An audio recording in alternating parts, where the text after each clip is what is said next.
Hello, hello, hello.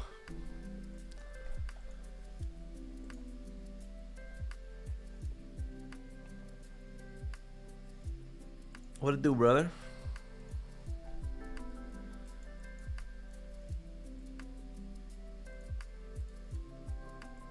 I don't know if this is a little too obvious for us right now, but this looks like it's a great sell-off. I mean, we've already been selling off the whole lot, a little bit of bullish momentum. But this 4-hour candlestick looks like it's a... Oh, my screen freaking froze. Why does it do that?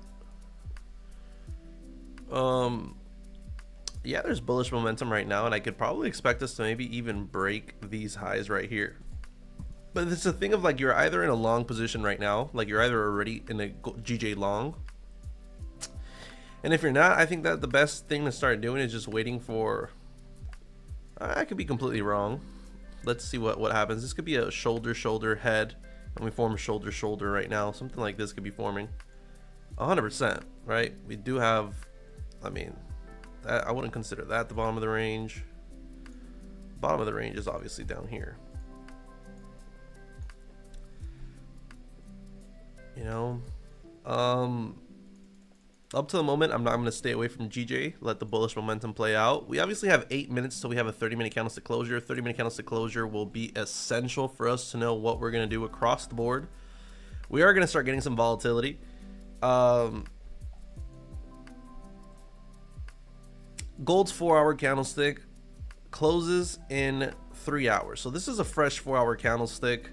This could break highs and then go low. This could go low right now and then go back high. Up to the moment, like, this is all up for grabs.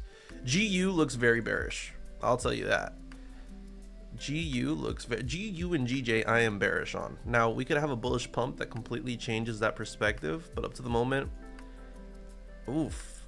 You see? And that's why being patient is being important. Being patient is important. Fucking... Let's let the charts cool off and let's see what we can catch, boys. Record for the... Oh, wow. I put 10 and 2. We're 8 and 2. Or did I win another trade and not update it? I have no idea. NASDAQ. What is the NASDAQ going to be doing? This is the daily candlestick chart on NASDAQ. I mean, we have had... Yes, after that big bull pump, after that, we've just honestly been going downwards. Could we have been waiting for that last week to end? Possibly. It looks like we're riding along this 8 SMA. That's on the 2-hour candlestick chart. This is on the 1-hour candlestick chart. Yes, a lot of people might be wanting to take sells at this level. Nonetheless, there has been only bullish momentum, and just because we're at an ultimate level of resistance does not mean we need to sell off. So I actually like the fact that I know the continuation of buys here.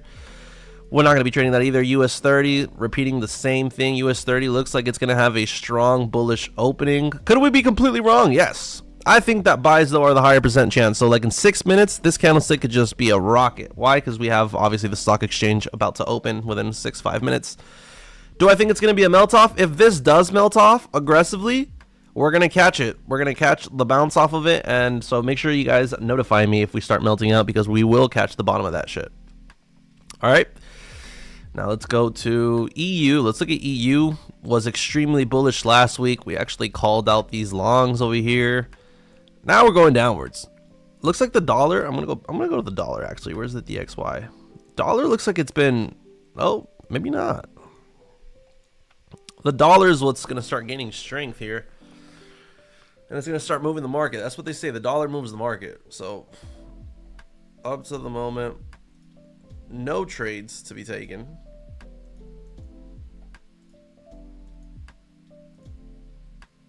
Let me open up my live account.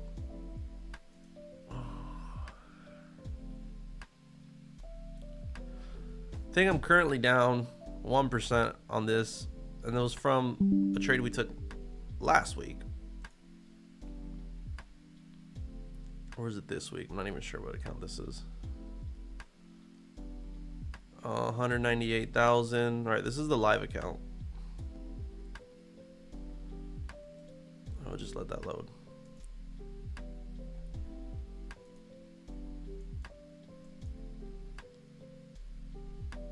One thing I would not do, chat, is fucking sell gold. Have you guys not? Dude, gold is... We're at 3,500. Like, Like, we're basically at 3,500. Yeah, we touched 3,500 and we had a little bit of a dip. Could we have a bigger dip? Possibly, but man, at the end of the day, I remember when I first used to tell you guys, boys, when gold is rallying, just hop into the rally. Even if it looks like it's way too high, even if it looks like it's gonna melt, just fucking take the rally. You will never regret it. Not never, but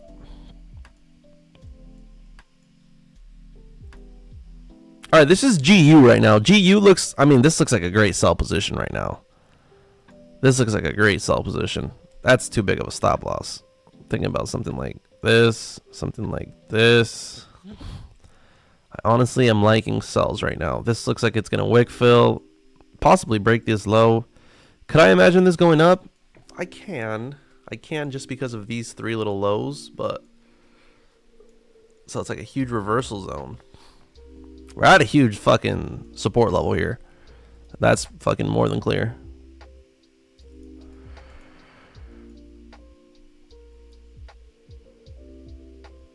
If this is a little bounce up, chat, I think I'm willing to fucking snipe this down.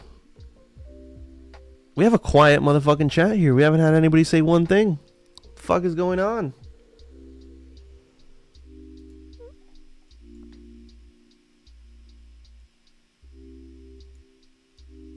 What the fuck is going on? Bunch of bots watching.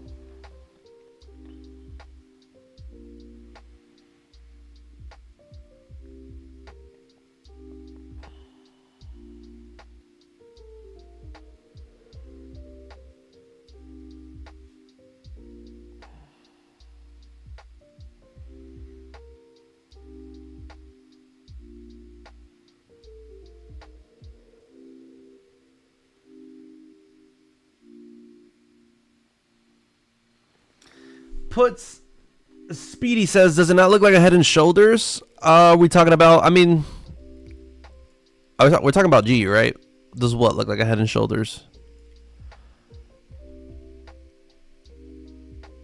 I don't see the head and shoulders. Like an upside down head and shoulders looks like it could be forming, you know. But this, I don't know. I don't like that. Upside down head and shoulders looks a little bit better. Could it be forming? Yes, but it's honestly on lower time frames. A lower time frame, upside down head and shoulders. The chart always looks half empty.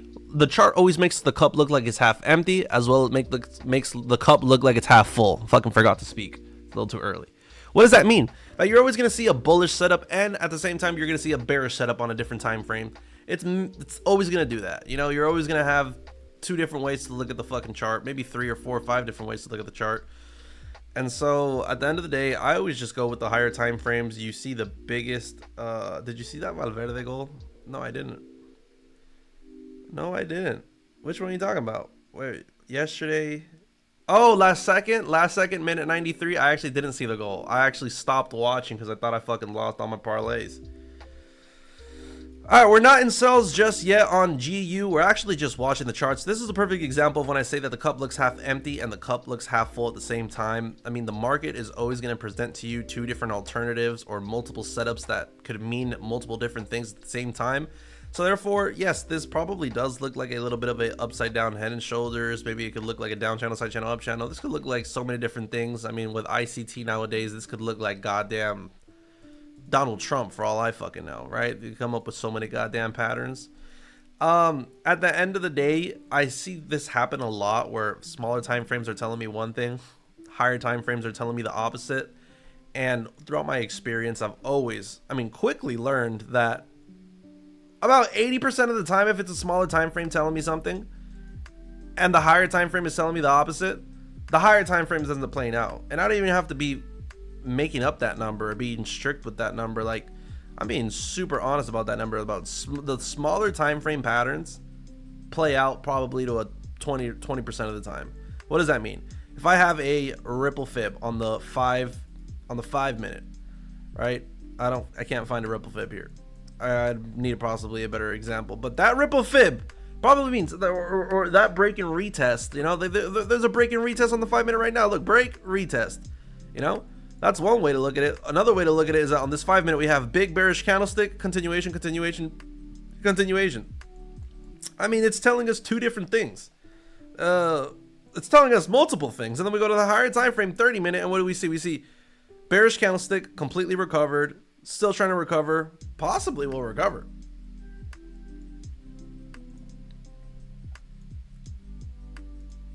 Four-hour candlestick chart is kind of what I'm looking at. Bearish candlestick, continuation candlestick, wick fill. Now we just barely closed at a very strong level of support. What do I expect retail traders and rookies to be doing here? Buying. Why? Because we're at a strong level of support where we have rejected before. Once, oh, twice, 3 times, whatever. You know, doesn't matter about the amount of times that we've rejected, but I know for a fact that retail traders are looking for buys here. What am I going to be doing? Waiting for the buy to start playing out. Potentially seeing if it actually is a buy or it just looks like a retracement. If I could determine that it looks like a retracement, we are going to catch the wick fill to the downside of this GU. We are looking at GBP USD, right? That aligns perfectly with us saying that the DXY, right, the dollar index is bullish right now. So the dollar is gaining strength. So therefore, we should see supposedly GU go downwards. Nonetheless, we're going to the smaller time frames and we see having a little bit of a pump. Oh my god. Oh my god. What is wrong with me? Having a little bit of a pump. So, I mean, that might just be the opportunity for us to be able to hop in and actually take the short. Or it will be a quick realization that no, we should not be in the shorts and we should be patient. Who knows? We will see. Any other pairs that you guys want me to break down right now while we are currently waiting to hop into a trade? Break down or look at to potentially take a trade. Ultimate level of resistance on GJ. Could this retrace? Possibly. Maybe small retracement, then it just explodes through. Oh, wow. Stock market just opened. Let's see what we did here. A little bit of a melt out. I told you guys if we melted, we were going to catch buys. But this was a small melt out. Nobody alerted me. NASDAQ. Oh, yeah, these things are going to keep on rallying. This is exactly what I mean by the GU sell that I want to take, right? This is an ultimate level of resistance. We've been here before and rejected many times. Nonetheless, we are accumulating ourselves to this price. I expect, man, if I were to take a random trade, just throw this like this, I expect this to hit. I expect this to fully hit. I could be completely wrong. We will see. I'm going to leave this up on the board. Why? One, I'm with the correct bias. Two, I'm at a level where I know a bunch of rookies are going to take sells. So could it retrace? Yes, but at the end of the day, it should break through and stop these rookies out. GU reminded me of the same thing, right? I think, oof, and now the way that GU is coming back down. Oh my God, am I too late to hop into this trade? We look a little too late.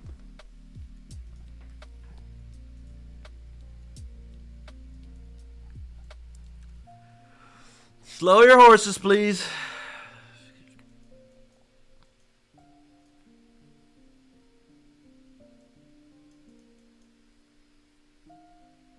Damn it.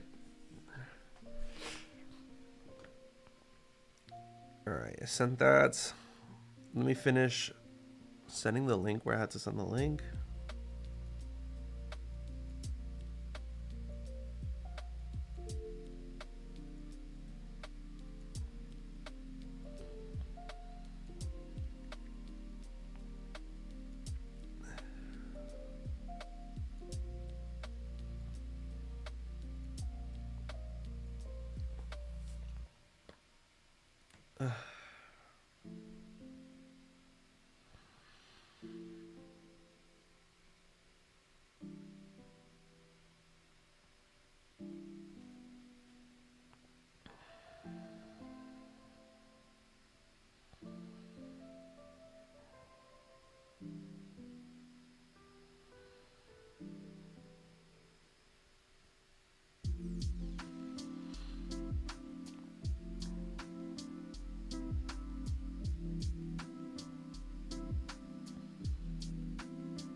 What I do, lyrics? We have not hopped into a trade yet. We will any second. Hopefully this doesn't melt out without us.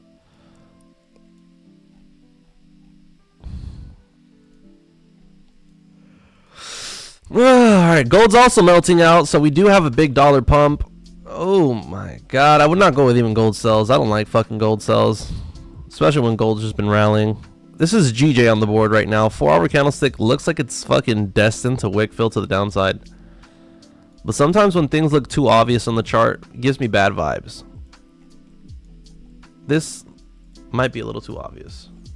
What do you guys think about GJ? What do the people in the chat think about GJ? 1's in the chat if you guys are bullish on GJ. 2's in the chat if you guys are bearish on GJ. This could have been the bullish confirmation that the sells were over. This big pump that we had up here.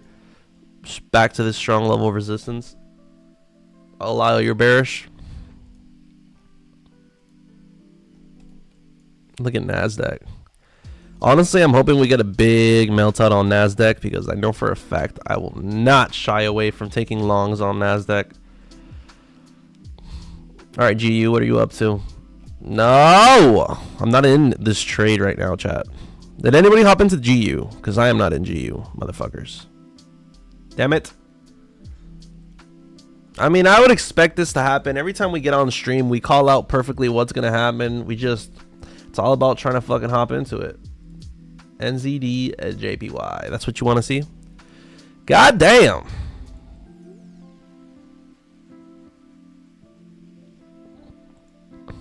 Chotch? Chotch.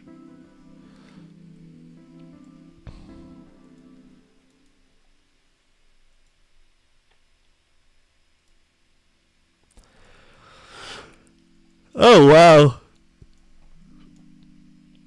What confirmation are you entering to wait? I mean, I already missed it. I didn't get a confirmation and price started falling into profit. There is no confirmation I'm waiting for. It's just the way trading goes. I mean, I called out the trade. I was waiting to see if I got a confirmation to hop in. Didn't have enough time to hop in. And it's fucking melting like a motherfucker. Now, for those who I was breaking down the trade on why I think it's bearish, I think that it's important that you guys also make your own decisions and try to, like, you know, that's why I go across the board. That's why I go to GJ and tell you guys, hey, this is what I think about GJ. Hey, this is what I think about gold. Hey, this is what I think about GU. Hey, this is what I think about EU. Hey, this is what I think.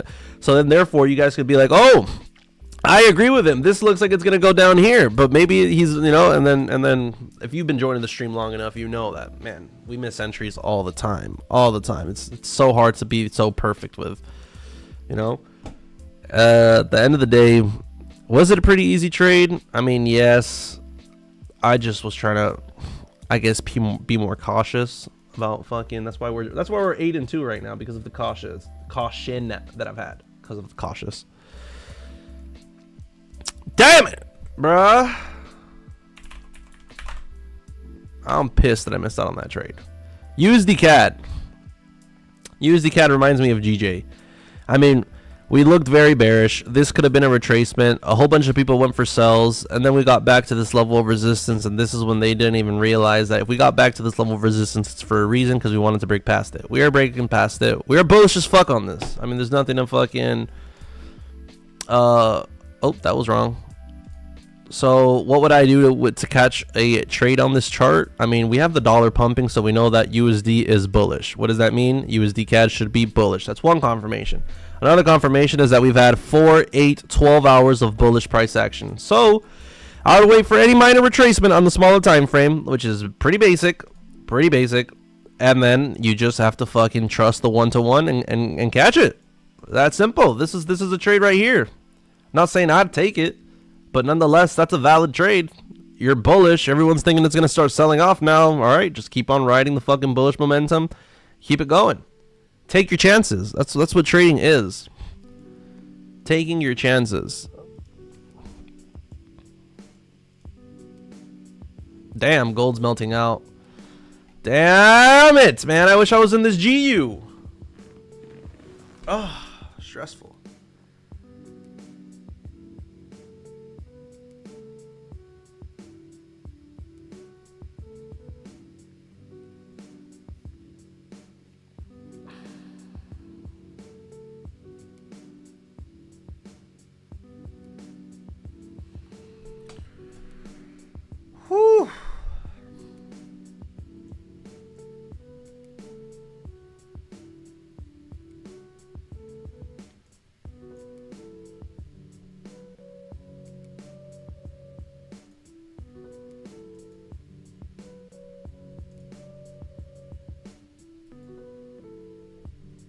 That was such an easy trade. Holy fuck. Like...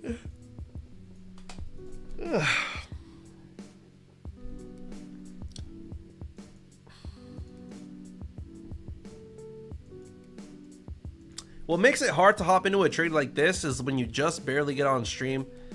Like, I'm trying to fucking make this last, have some people join and then catch a banger altogether.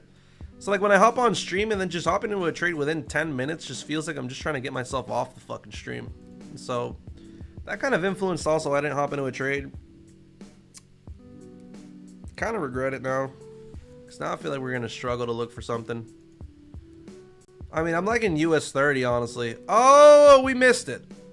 And we missed it. Oh, yeah, that's just the way life goes, isn't it? That is just the way life goes.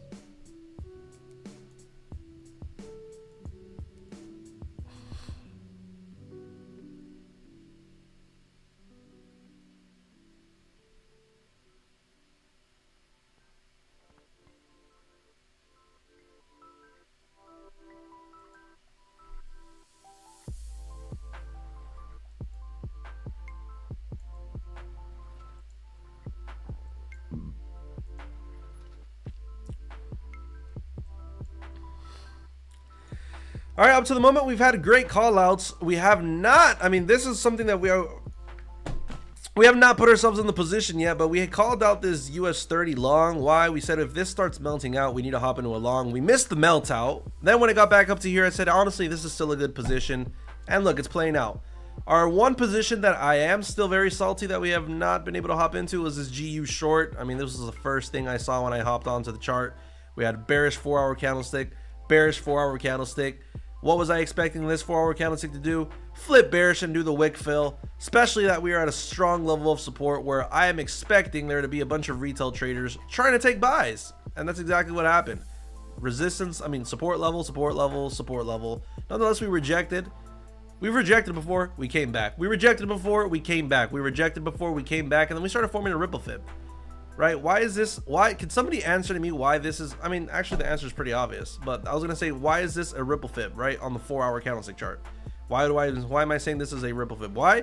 Because we have one strong level of support, strong level of support, strong level of support, strong level of support. All those 4 levels of support, 5 levels of support are all followed up by descending levels of resistance, descending levels of resistance, descending levels of resistance, descending levels of resistance, descending levels of resistance. So even if we don't have a picture perfect ripple fib, I mean, the price action is telling you the same exact thing as what it would do if it was a smaller time, you know the typical ones that we look at. So it's the same thing, just on a different, kind of a different picture, different time frame. Could this return right now and start going, into drawdown? 100%. This is not in the clear just yet, especially with all the I mean, we still have a very volatile market right now, chat. So very, very cautious with what our next move is going to be. Let's go to GJ. See if GJ has done everything. Yeah, with the dollar pump, I want to catch gold sells and NQ buys. All right, GJ's doing the opposite thing as everything else. I mean, GJ's pumping right now. Even though that 4-hour candlestick chart looked like it was going to have a wake fill to the downside, I mean, I am impressed, chat. I am impressed.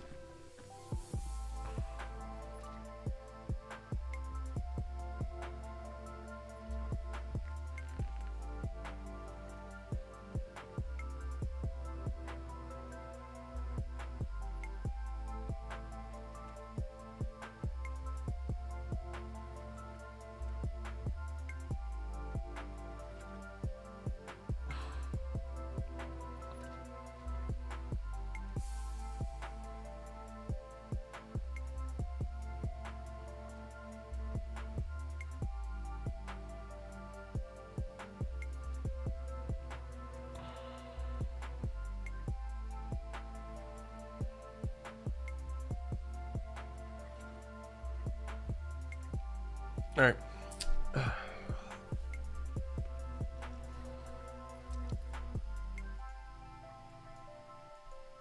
Oh, wow. I feel like GU's about to turn around. Yeah, GU turned around. All right, up to the moment we have been patient, and patience has paid.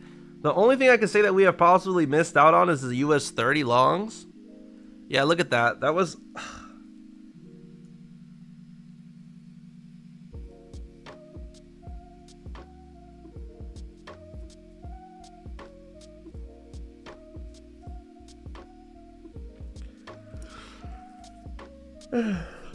Jesus Christ, bro.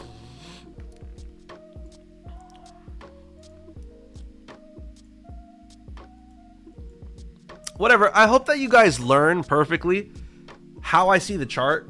And I mean, we've anticipated 3 different trades already so far. Back to back to back. We've been on for 28 minutes. 28 minutes. Right? And we literally have predicted 3 different fucking setups back to back to back. And so what I do want to say is, I hope you weren't somebody thinking that there's going to be a sell-off right here. And like, I hope that you guys are understanding all the 3 setups I called out today. They're all the same exact motherfucking setup. And if you guys have not realized that yet, then make sure you guys keep on joining the live stream. And again, eventually you'll learn. Thing is, a lot of traders don't take trading serious. So a lot of people just join the stream, or they just trade by themselves. You don't have to join the stream to take it serious. You don't have to fucking trade by yourself to take it serious. It really is not about that. Taking it serious is one, I mean, I could say a couple things. One, sacrificing the fact that you want quick profits. Sacrificing that fact that you are like, I need to get to take profit, I need to get to take profit, I need to get to take profit, or I need this money, I need to get 1%, I need to get 2%, I need to get 3%. If you're thinking about any of those things cross your mind when you are trading, good luck. All right. 2, what do a lot of people not take it serious? I mean, at the end of the day, we have people that think they're taking it serious. They think they're taking it serious, but they really don't understand that it takes a lot more than just coming to the charts, thinking that your 5 minutes going to explode upwards, learning how to scalp a couple $100 here, trying to take some sells after over here, couple $100 here. You know, those people that have P&Ls that literally look like if they were goddamn Christmas trees, just fucking buys over here, sells over here, buys over here, sells over here, buys over here, sells over here. That's not taking it seriously. That's absolutely the opposite of taking it seriously. That's you just fucking feeding your ego, convincing yourself that you were taking it seriously.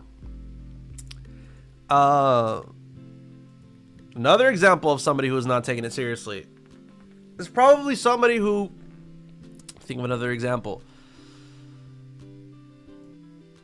I mean, obviously, this is the obvious one, the people that are risking too much per trade. But that we don't even, I mean, that's basic stuff. That's basic stuff that, you know, I'm not going to fucking tell you how much to risk per trade. Those not taken seriously are the ones that are still taking trades based off the 5-minute time frame. If you are trading Forex and you are trading off your 5-minute time frame, if you tell yourself, I'm using my 5-minute for an entry, but I'm using the higher time frames, and no, you're not. You're using the fucking smaller time frames. So you are not taking it seriously. You believe you are taking it seriously. Promise you, you're not. If you look at the top 25 Forex traders, prop Forex traders, we look at the top 25 Forex traders that trade off prop firms, you can see all their statistics. I'll bring up the website to you guys next time. 98% of those traders, each trade, you know how long it lasts? 98% of the traders. 97%, because there was only one guy who had a short. There was only one guy I saw, and he was the 25th. There was only the one guy that his trades were being held for less than like 14, 15 minutes. Everybody else, trades lasted all averaged over an hour. All the top 25 Forex traders on prop firms lasted averaged over an hour per trade. Over an hour.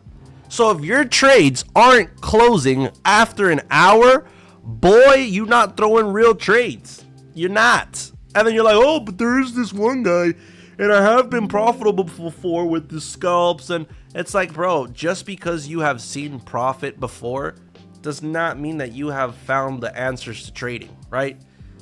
Many people have been fucking on that scalp realm where we're trading off the 5-minute and we've had good weeks. That doesn't mean you're gonna have a good month. That doesn't mean you're gonna have a good year, right? Everyone in trading knows that, hey, this is up down game, up down game, up down. You win some, you lose some, you win some, you lose some. You're trying to find consistency, right? You're trying to find an edge to the market, and that comes through consistency.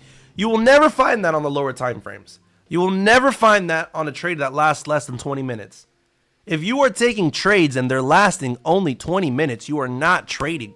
You are completely lost. You are lost. And it's not a bad thing, because you have found somebody who will tell you the truth. You are literally gambling. You are literally gambling.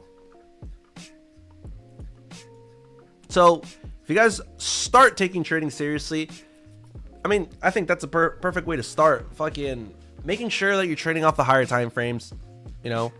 And what do I mean by that? Bro, you guys see me all the time. My trades don't look far off from your guys' trades.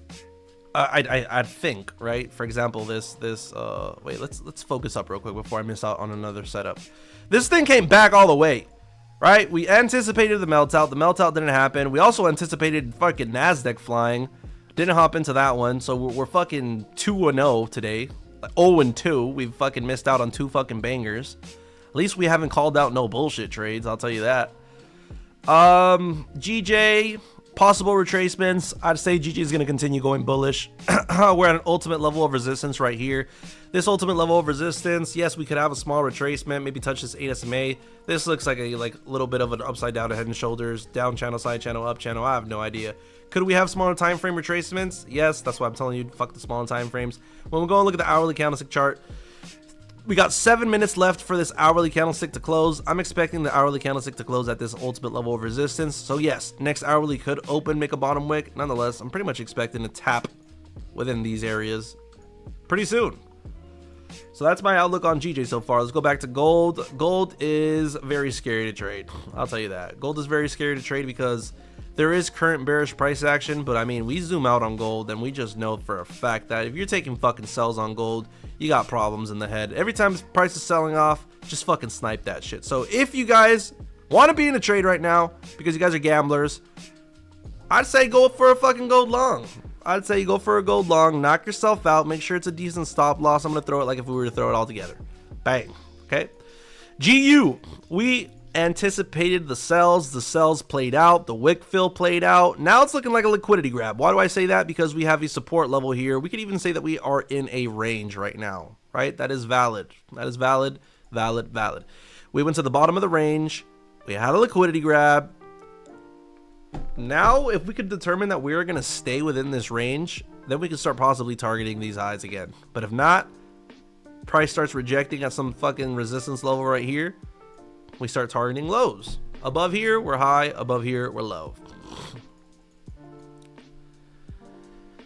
NQ pulling back for possible re-entries. Let's go look at NQ possible re-entries. Man, I am a sniper. I mean, candlesticks got too big. I mean, trading comes in waves. The wave already came on this. We missed out. I mean, I got nothing to do with that right now. US CAD.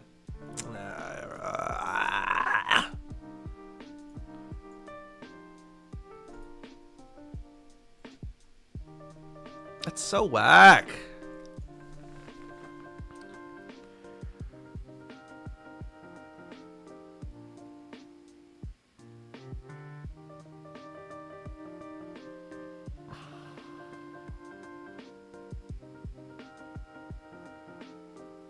One second, chat. Seeing something on my phone.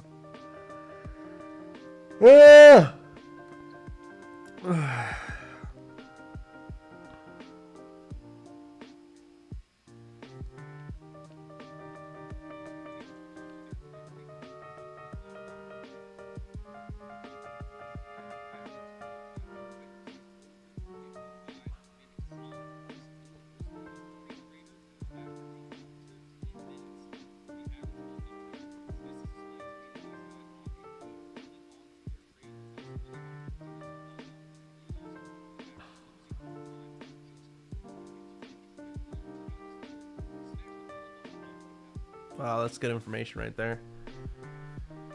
Drop some likes, support your boy. Yeah, boys, if you guys have not liked up the stream yet, make sure you guys like up the stream. I mean, we've had an amazing month so far. Last month was not so bad either. Right now, we are 8-2 for the live stream record. The record that you guys see above, that is for all the trades taken on live stream. So if you guys want to find consistent, valuable trades to be taking while you guys are, you know, taking your own trades, boys, make sure you guys subscribe to the channel and be tuning in. I mean, we literally call out bangers left and right. We started off the stream, said GU would melt out, had a huge GU melt out, didn't get to take profit nonetheless, still going.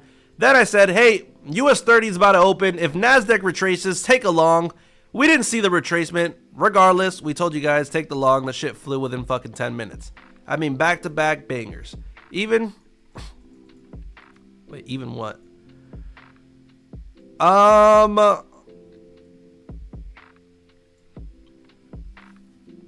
want to see some support from you guys.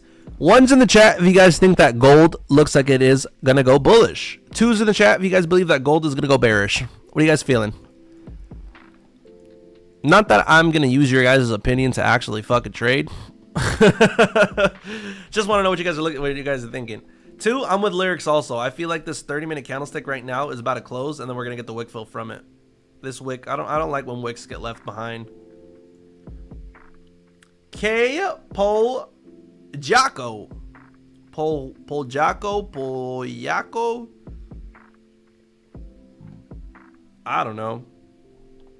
And I probably would have had a fit if I was in this trade right now. So honestly, we have missed out for a reason.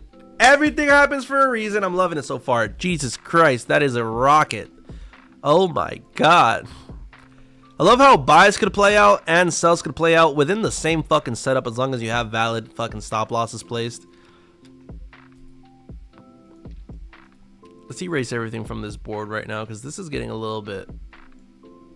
This is getting a little bit crazy.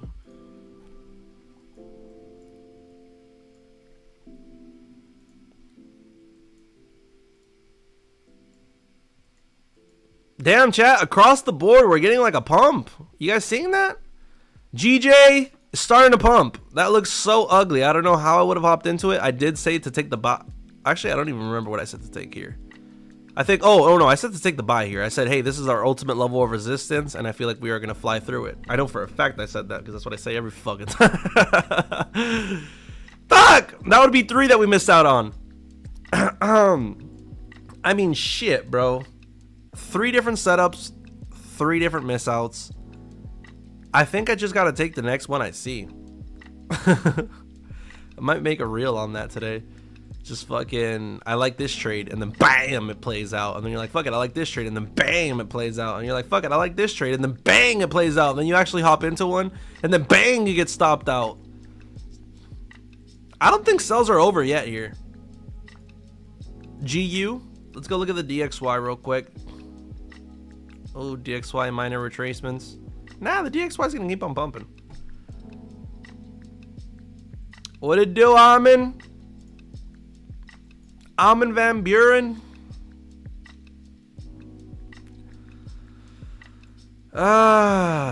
Yeah.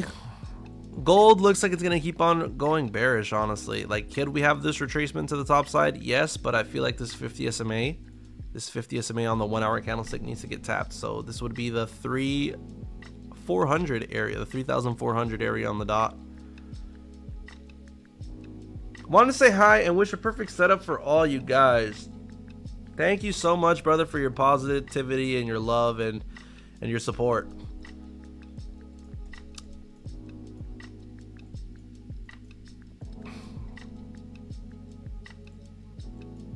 Now is when I'm asking myself, should we take this GU sells again, chat? GU does not look bad to sell.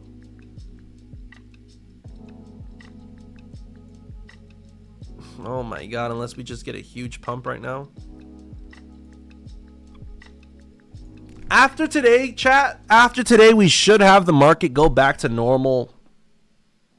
Not volatility, but normal price action. I mean, today should be a little bit weird considering that everything else was, you know, banks were closed yesterday. Am I tripping? London was closed yesterday, right?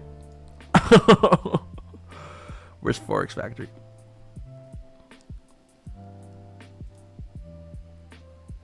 yeah, we had, you know, London was closed yesterday. So honestly, we're still only running on US volatility. Like, we're only running off US price action. We're only running off of what, you know, the market, you know, the only thing that's open was the New York session. So starting tomorrow, we're going to have all the markets running again. Everything's going to be a little bit back to normal. We're not going to see so much choppiness. We're not going to see so much weird low volatility and with just random big pumps. Definitely today is one of those weird trading days, I like to call it. All right, look at this. Interesting. New hourly candlestick. New hourly candlestick with 2 huge wicks. Me, typically, I would go for the fucking sell here. I want to be patient, though, because this might be an SMA fake out. The fact that we flew all the way to this 8 SMA right here, and now we're supposedly respecting it. I feel like at any moment we could turn around price and then just start disrespecting the 8 SMA. I mean, we were so bearish and we flew all the way to this SMA for a reason. And now we're just respecting it perfectly. I don't buy that. I have a feeling that we need to fucking terminate it, which is weird because I'm bearish. No trades yet, chat. No trades just yet. I mean, we've had great call-outs. Those call-outs would have been interesting to see how they played out. For example, this sell would have been all the way back into break even. I don't think we would have gotten to take profit. Nasdaq was a great call out. Honestly, we just don't trade Nasdaq too much to be actually fucking impulsively taking this trade. What is your account size? Honestly, I have multiple accounts. The one I have on the screen right now, well, I don't even have it on the screen. This is a 200k live account, but total account sizes probably over like 700k, because including everybody's account that I'm trading on for them actively. Hey, could you explain what we were saying about the 1 hour trades? I don't know if I understood. Hey, could you explain what you were saying about the 1 hour trades? I don't know if I understood. There's a place where you could look at the top 25 prop firm traders of the you know, currently of the month. And you could look at the statistics that they have on their trades. And I was saying, you don't take trading seriously if your trades are lasting less than 55 minutes. The average time for 23 out of the 25 traders that were on that board that show you that they're the best top traders of the month, you can see it every fucking month, their average trade lasts 55 minutes. So you got to ask yourself, why is my trade only lasting 20 minutes? My trades don't last 20 minutes. I'm saying your guys' trades. Why are your trades only lasting 20 minutes? Is it because of your entry? Is it because of your stop loss? Is it because of your leverage? All those things you need to put into consideration to be able to determine why are the top traders taking 55 minutes per trade. On their losing trades, 33 minutes average. 33 minutes average on their losing trades, 55 minutes average on their winning trades. And then there was 2 people that averaged around 10 to 15 minutes per trade. So, is it possible? Yes. Hopefully you're not that guy that says, oh, but there are 2 people that were doing it at 10 minutes. I could do that too. I'm one of those. I'm one, like, don't be thinking you're one of those. You are not him. You are not him. Okay? If everybody else is throwing a 40 pip stop loss, goddamn throw a 50. If everybody else is fucking going for fucking longs, actually that is not a good idea. Don't go for longs. Everybody's going for longs. You should actually probably do the opposite. Bro, post videos on psychology and all. No, I know. All these videos, I actually have them saved from other people that did really good videos, that I'm going to do my own versions of them. So that's where that came from. So you kind of spot me on, you kind of caught me there. I can share you guys the video. I mean, it's a very basic video. I mean, I'm not really stealing anything but basic knowledge. But yeah, you're not taking trading serious if you and a lot of the times people, let me think. I keep on saying you guys are not taking trading seriously, but that's kind of like there are people that are listening to me and they're like, bro, I'm taking it seriously. I'm just struggling. And that's because you're just being presented the wrong information. A lot of the time you're being presented the wrong information and you have a misunderstanding of how you should approach the market. Regardless, I think the first step that I could tell you guys is to like, for example, if you're a person that can't average a fucking 55-minute trade, like your trades aren't lasting 55 minutes, one thing I could tell you is start making sure, one, that you join these live streams. I'll tell you that. 2, whenever I take a trade, I always tell you guys, that honestly, I am just trying to get the bias of the session correct. What does the bias of the session mean? Like, what do I mean by I'm just trying to get the bias of the session correct? So let's see if I can find a good example. I don't want to use an example of that it already played out, because then it's like kind of too obvious. Let me think. All right, we'll go with GU, honestly. We'll go with GU. All right, so what I'm trying to do here is guess the bias of the session correct. What does that even mean? Why do I keep saying that, right? We're trying to catch trades. The reason I'm saying this is due to the fact that price is going to go up and it's going to go down. It's going to go up. It's going to go down. It's going to do whatever it wants to do, right? But if we could go to the 4-hour time frame and we could tell ourselves, hey, this 4-hour candlestick closes in 3 hours on the dot. So then we do the math and we're like, all right, we got 1 hour candlestick here. We're going to have 2 more of these. 2 more of these 1 hour candlesticks. And we start painting a picture. We go, all right, so if this is bullish right now, it closes bullish. Possibly next one opens up another hourly and then like another hourly. So could we imagine the 4-hour candlestick all the way up here? Yeah, you know, it's possible. I can imagine my 4-hour candlestick possibly reach these highs. Could I imagine this 4-hour candlestick break these lows? I absolutely can imagine this 4-hour candlestick break these lows. I mean, we were literally fucking melting out. We anticipated that. So all right. So I start telling myself, all right, now I determine a bias. We've been 4 hours, 8 hours. This could be, 12 hours bearish price action.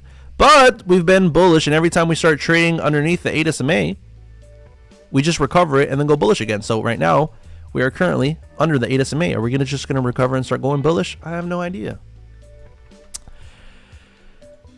So I see that there's a possible play for the upside. I see there's a possible play for the downside, right? What is the goal of me hopping into this next trade? Win or lose. The only thing I want to do is make sure that I have a valid setup. Why do I say that? Because if you have a valid setup, you gave it the best possible chance. You threw your probability, you threw your chance out there. If it didn't play it out, it is what it is. But want to know what the worst is? Like, imagine we went long right now. Imagine we went long. What I see a lot of the time is people guess correct where price is going, and then they're like, all right, we're going long. We're going to throw a stop loss right here. Take profit. I'm going to catch like a 1 or 3 because I'm a beast. And then they start throwing things like this. Stops too tight. 100%. Stops are too tight. Also, all right, let's imagine you hopped in all the way over here. Tight stop loss. In profit. Want to know what the next thing I see people do? That right there. That, believe it or not, instant failure. I didn't close it there. I threw my stop loss to break even. And you guys might say, why is that a bad idea to throw the stop loss to break even? Bro, if you're going to throw your stop loss to break even, at that point, just close out on your trade. Or let price get to stop to break even and then close it out. But this right here, I hope it plays out for me where I can give you guys a perfect example. This right here is telling yourself, hey, if price could touch this area with no problem. My average risk to reward percentage is, I honestly average 1-on-1s. I go for 1-on-1s. Could we catch 1 and 2s sometimes? I go, hey, we're gonna let it run. I never even close that take profit 1 on purpose. I don't throw take profits. I always risk 1%. That's, everybody knows that on the stream. And we aim for, it really just depends on what the market's gonna give. One thing I don't like is kind of putting a brand or putting a another thing that gets to me. Let me keep on ranting. Is when somebody goes like, bro, I think I found my, like, and you guys don't know how many times this has happened to me. But watch how back to my original point before I skip. But watch how this price could easily touch break even. Right, I'm gonna throw a horizontal line right now so we know where the break even is. It looked like a beautiful trade. It looked like a stops to break even is the smart idea. Nonetheless, now you were up $800. Now you're up only $400, and price looks like it might hit your break even. So, like, at the end of the day, The only thing that I ever want to get me out of my trade is my stop loss. Why is it my stop loss? Because I'm always throwing stop losses in areas where if I throw a stop loss, imagine I went with a long right now, I'm probably throwing a stop loss beneath the support level, maybe beneath, I don't know, like more exaggerated, I'm going to throw it beneath the support level. What does that tell me? This tells me that if price comes down and it hits right here, I still want to be in the trade, believe it or not. I still think it's a good setup. I stop thinking it's a good setup once I imagine that there's a big bearish candlestick touching this support level right here. And now that I'm thinking about it, I can imagine price jumping from that area as well. So it's like that's the thing. I want to get stopped out where I feel that price is completely going to switch my bias. It's not going to go into my bias at all. And so therefore, I will, a lot of the times on stream, throw trades that are 40, 50, 60 pips long. Yeah, they take an hour or 2 hours to play out. Yeah, we go through massive drawdown turnarounds. But at the end of the day, as long as you're guessing the bias correct, you're winning. And it's easier to come to the charts and be like, hey, let me guess if GJ is going to go bullish today or GJ is going to go bearish. Because at the end of the day, if we go and look at GJ, we say, oh, hey, this is a fucking mother load of a, or if I imagine we were doing it with gold, we could just look at gold and be like, bro, gold is a fucking bullish ass pair. Gold is a bullish ass pair. So therefore, let's fucking take some buys. You know, like that even turns into easier. So like every time I take a trade, I tell you guys all the time, all I'm trying to do is make sure that I am catching the bias of the session correct. It is the worst thing in the world when you take a trade. And it all happened. This all happened because I used to be, when I first started trading, bro, it would happen way too much and it would throw off my psychology where I would take a trade. Let's say I went into a long. I would get stopped out. And then price would go into my direction. And it would happen so many times that I determined to myself. And I figured, I was like, bro, how am I getting the bias correct and still getting stopped out? Like at that point, I'm not even trading. I'm just fucking like that's just gambling at that point. Right? And so therefore I just made it a goal of mine 100% that I will lose a trade. If you stop me out, I don't mind losing. Losing is fucking normal. Losing is completely normal. But when you're losing a trade that you knew where price action was going, then what the fuck are you doing? You know, what are you doing? If you're here trading, you're here guessing correctly where the trade's gonna go, but you're still getting stopped out, you're fucking wasting your time. So that's the one thing that I fucking told myself that is not gonna happen to me anymore. If I guess the bias correct, boy, I'm getting the trade correct. And so another thing I was gonna say, there's a lot of people that go like, oh, I'm trying to master my strategy. That's the worst thing I could hear somebody say. Don't ever say you're trying to master your strategy. I'll tell you that why soon. But when people say like, oh, I found the strategy that works. I did it. I found the strategy that works. That to me is like a red flag. Fucking red flag. Checkerboard red flag. I mean, Jesus. Oh my God, our NASDAQ trade was beautiful. Why do I not like when I hear people talk about strategies? Why do I not like ICT, SMC? I don't fucking know. LG2B key. I don't know. Why don't I like those things? Honestly, whenever I hear somebody say I found a strategy or my strategy does this, my strategy does that, it's like, bro, I mean, now that you guys have, like, let me see the best way to put it. I don't like the fact that people try to focus on one strategy due to the fact that, guys, market is changing constantly. If you want to be a profitable trader, you need to learn how to manage multiple strategies. There's not going to be one strategy that's going to make you money. Never. Or else we would have created a bot around that strategy, and that bot would be the world's most famous bot that Donald Trump would own, or goddamn the Secret Service would own, and they'd be fucking billionaires. You know, there's no bot that prints money. There's nobody that prints money besides Jerome Powell. Okay? He's the only guy that can fucking print money right now. And at the end of the day, if you are only talking about, if you're focused on your one strategy, right? My one strategy is looking for support and resistance, then finding the fair value gap and waiting for the confirmation and to then go and get the fair value. Like, get the fuck out of here, all right? Because charts don't play out 100% of the time. I have setups that we have taken on this stream back to like these bangers at ultimate resistance where they fly through. Where out of nowhere we're at ultimate resistance, and out of nowhere it just keeps on melting out on us. Like no trade plays out 100% of the time. No trade probably plays out 90% of the time. I have certain setups that I feel in my heart play out 70 to 80% of the time, but that's also considering the entries that I choose to take them at the times that I take them. What is my point? Do not think that you are going to be profitable just because you have found out how to fucking trade a break and retest, or do not think that you're going to be profitable because you figured out how to fucking determine when gold is going to start rallying.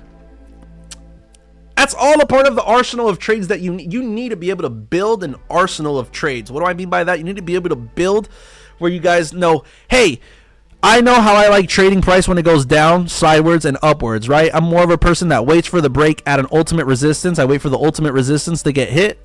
Ultimate resistance. Oh, let me draw. Ultimate resistance gets hit. And then at the ultimate resistance, I like throwing low stop losses and just making sure I get the buys correct. Other people might wait for a big red candlestick and then expect to, probably catch one of those bounces. There's just, and this is for one type of trade. Then there's a different type of trade where price is just rallying like a motherfucker on gold and everything's just ticking. And that's when you just have to, like there's different strategies and different, everything's going to be different. So you need to learn how to master multiple strategies. You need to be able to master when to use and apply what strategy, at what time. So I guess that was my original point also. And I like saying this all the time, but for those who haven't heard it yet, trading comes in waves. What do I mean by trading comes in waves? As in, there's about 2 to max 4 trades a session. All right, I'm not being strict on this number. I'm just giving you guys an average, don't take it to the heart. What do I mean by that? I mean that if we go to a session, London session, we'll use today as an example. We hopped on live stream. We're going to use GU as an example. We hopped on live stream and we've had how many moves since we've hopped on live stream? We've had the sell-off and then the recovery. We've had 2 setups. Right? So what do I mean by trading comes in waves? Right now, we are currently, after a wave hits, how the water starts coming back into the ocean. Right now, we're doing that. We're doing the correction phase. We're doing a pause phase. I don't know what you guys want to call it, right? And then out of nowhere, volatility will hit the market, whether it's because of an hourly close, whether it's because of a 4-hour close, whether it's because of news.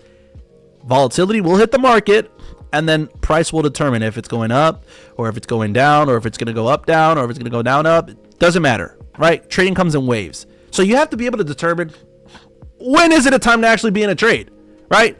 There was a sell that played off and there's been a buy. That's it. It's been an hour, right? There's nothing right now. Right now we could prepare ourselves to get into the next wave, right? What is the next wave going to do? Absolutely no idea. If I already guessed off of what I'm looking at right now, I'd say longs, but shit, not too confident on that, right? So don't just snipe longs right now, please. I'm giving an example. But this is going to tick around up until volatility comes. Maybe it go down, maybe it go up, and then volatility is going to be over, and then we're going to see a big push. And after that big push, that was the wave. That was the volatility, right? Same thing with NASDAQ. What trades have NASDAQ had today? Today, NASDAQ has had, we opened hourly. We have had, honestly, this is the only trade that I've seen. Could you have been profitable taking a sell here throughout like the smaller time frames? 100%. Look at, you would have been taking a 5-minute trade. The only trade NASDAQ has had so far since we've gotten on stream has been this long, right? So if you're a person that's hopped into buys and sells within the last hour multiple times, you're not taking trading seriously. And maybe it's because you don't know what to do to take it seriously, or whether it's because you are just, getting emotional on the charts. But trading, every session, there's only a couple waves. That's why sometimes I'm on the market and I'm just like, I don't know if there's any more, if there's going to be, or I just don't like the way that the setups are. As a trader, is come to the market and try to find those setups that you're comfortable with, that you've seen before, and that you could rinse and repeat, right? And that's super easy to say for me, because you guys have seen me do it back to back to back to back. Like, if I were to ask the chat right now to list the setups that I take, I'm pretty sure you guys would be able to list them all within a minute. As in, like, what type of trades do I take? What type of trade setups? You guys would be like, oh, you buy at ultimate resistances. I don't fucking know. I don't even put names on my trading strategies. I don't put barriers on them. For me, it really just comes down to looking at the charts, paying attention to my 4-hour candlestick, anticipate where the next if you could play the game of where's my next 4-hour candlestick gonna go all day, and you play that game for a week straight, 2 weeks straight, 3 weeks straight, bro, you are gonna be a beast at determining where 4-hour candlesticks go. 4-hour candlesticks are by far the most important. And a lot of the time, a lot of people don't really focus on that 4-hour candlestick before they take the trade. So, like, imagine I was gonna, and I don't know, you can use it in many different ways, but this 4-hour candlestick closing in 2 hours and a half is very important information for me taking a long or a sell here. It turns out to be very valid information.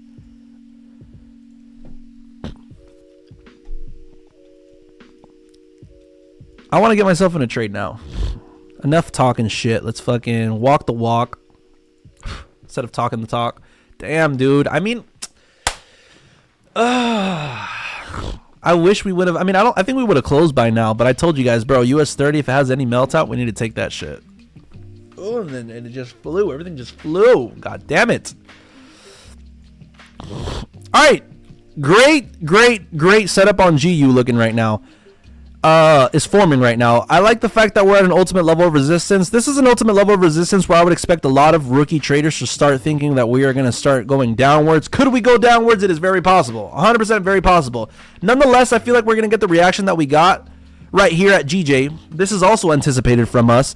Once we got priced to this ultimate level of resistance, yes, it is a resistance level. Nonetheless, just because we have resistance levels does not mean we need to sell, chat, right? Support and resistance. The only thing that support and resistance means is that it can attract and repel price. That's the only thing it means. It can attract and repel price. So this resistance attracted price, right? We got flew to this resistance, and now we're repelling it that way. Or we're fucking being attracted towards another level of support and resistance over here. Point being that right now on GU, we look like we have a similar thing right here. You know, we have accumulated price. Price is building up momentum towards this resistance level. Potentially, we're going to break through it. Bye. Sure. And, I mean, I maybe like this trade. I maybe like this trade where we're going to execute it. How would I execute it? I'd possibly wait for... No, I'm not going to wait for a break of the resistance. That would be you missed out on the fucking trade. The break of the resistance hits, and that's because you fucking too late. Sorry. I mean, I honestly don't mind this right now. But could we melt out? So now I look at my 4-hour candlestick. And I go, all right, what is this 4-hour candlestick telling me? 4-hour candlestick is telling me that bearish continuation. We're beneath the 8 SMA. Sheesh. But I like the way that these 15-minute candlesticks are accumulating themselves towards this resistance level. And we do have ascending levels of support. This is like a ripple fib on the smaller time frame. Sheesh. I'm liking longs, chat. I'm liking longs. Can you look at NZD JPY for me, Messiah?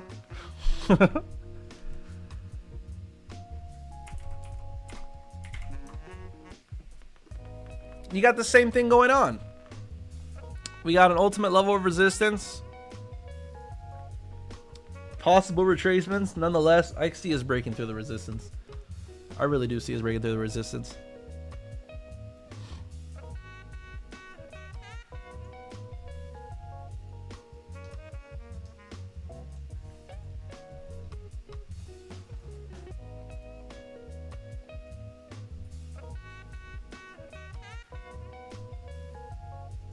No! Lyle, you distracted me and now we're flying on GU, mother...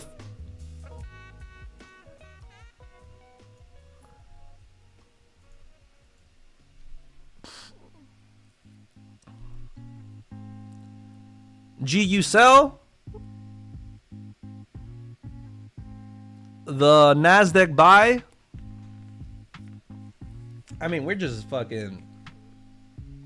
If you've been watching this stream since we turned it on, and you still have not hopped into one of my callouts, then you apparently have not joined any of the other streams before this, because I always do this shit where I'm fucking calling out every goddamn trade, but I'm not being able to hop into them myself.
All right, in your opinion, where's the next key area for NASDAQ, do you think?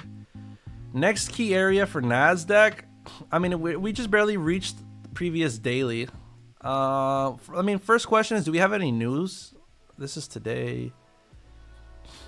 Next key area, dude. That's a pretty hard fucking question to answer.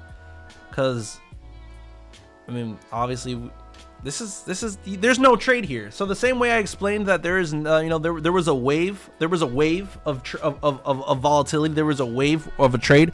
There's only been one long here. If you have not hopped into the long, I mean, there was this long also. That one was a little bit different. So like, I wouldn't touch NASDAQ right now. There's nothing to touch about it. Then it needs to, the wave crashes, and now the wave needs to come back and reset itself. There's no possible trade to take at NASDAQ. And if you do take a trade, you're just guessing. Like, it could be a sell right here, it could be a buy, it could be a goddamn who knows. Same way with GU, right? I mean, with GU, you either took this long position right now, or, I mean, you could take it over here, but that was fucking ridiculous. I mean, and right now you wait. You just wait. So it's like, you gotta be able to learn how to anticipate when, like, it's these moments to actually be in a trade, and when it's the moments that you gotta fucking wait for, ABC to happen for the charts so they don't clean themselves up. US30 looks like it does not want to stop though. Like, this US30 could possibly, we just barely closed at a ultimate level of resistance. I mean, we're getting across the board the same setups that we fucking rinse and repeat back to back. Dollar is pumping. Honestly, this is what throws me off. This looks like it should sell. But with all this bullish momentum, I'd honestly just go with the buys. So it is pretty scary. It's a pretty scary trade here.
Pixelbot.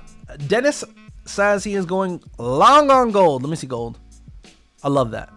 I love that, love that, love that. He's already in profit.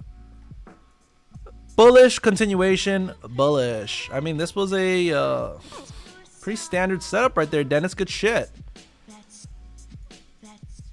And right here we have bullish continuation, continuation, bullish. Now, does anybody new here on the stream that does not know what I mean by continuation candlestick? Because that is essential for you to be here on the stream to know what a continuation candlestick is.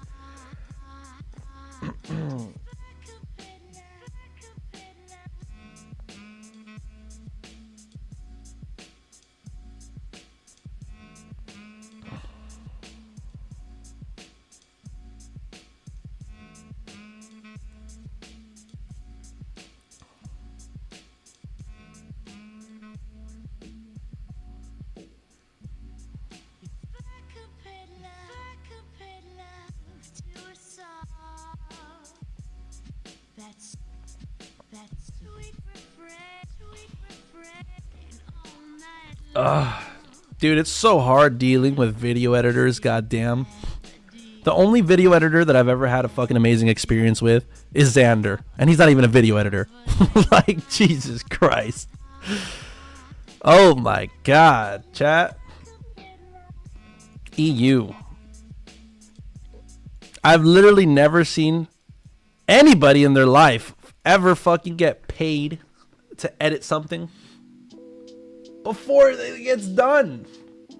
I just need a constant person to help me with videos. Constant.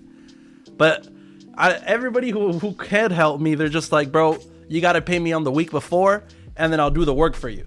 And then I pay them the week before, and it's like, bro, they were talking to me 24/7 before I fucking paid them. Then I paid them, and now like the work gets done, but it's just like, I don't even like it. The you know, it's just like, So it's like, bro, first of all, I want to pay you after the fucking days are over, so we can keep on working, because that's how it normally works. You fucking pay the video editor after the fact that they did the video, and then just like, I don't know, just constant. Then the week's over, no talk up until they're just like, what did Lyle say? I'm a video editor, a videographer for the. Damn, GU's pumping, boys. GU is pumping again, and I expect NASDAQ to be following. NASDAQ going to keep on going bullish. That's why I said, honestly, no trade to be taken here. US30, it's on a rally, boys. For those who thought that the market was crashing, goddamn, the only people that thought the market was crashing were the people that did not live through 2020 trading. Those who lived through the coronavirus trading knew for a fact that this was not a market crash. Like, I heard people saying the market's crashing, and I was like, bro, let me go look at US30. Fucking took a look at US30, and I was like, bro, this is a baby retracement. This looks like, I honestly knew right off the rip we weren't gonna fucking, right off the rip that we weren't gonna die. The market wasn't gonna die. Like I was asking earlier, lyrics. Wait, I mean, most of the time I take a down payment and then the rest after delivery. Yeah, you see, I guess that's what I'm realizing. A lot of people, I don't know if it's like a goddamn, and I'm just saying it because the editors I have are Indian. I was gonna say, I don't know if it's like an Indian thing or if it's fucking, because here in America, no one's gonna ever pay you shit before you get it done. Especially because if how am I gonna pay you to do something for me unless you are a top of the tier known, you got the Instagram channel, you got the clients, and you're the big poppy? Then you could be like, hey, you got to pay me before for my time, right? But it's like, if I pay you before, you don't have that incentive to actually produce work and produce actual value. It's just not going to be that way, no matter what. Even if you have the full intention to, it just doesn't work that way. It's understood that clients just put down a payment. No? Well, maybe I'm realizing that shit as well.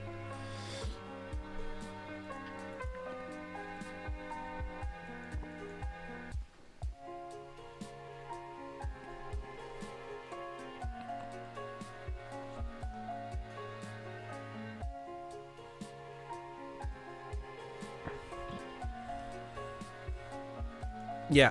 But I told everybody that I am trying to work with, I was like, bro, I just need you to produce results.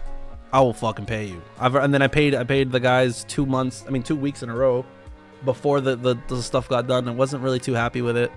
It's not really the best quality, not really the best.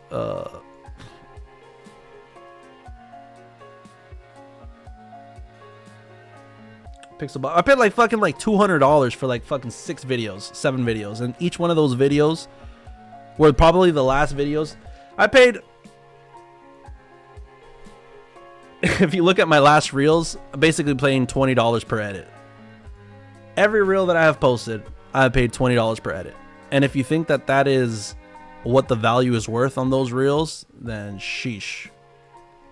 Because I used to pay reels that were way better than that for fucking $5.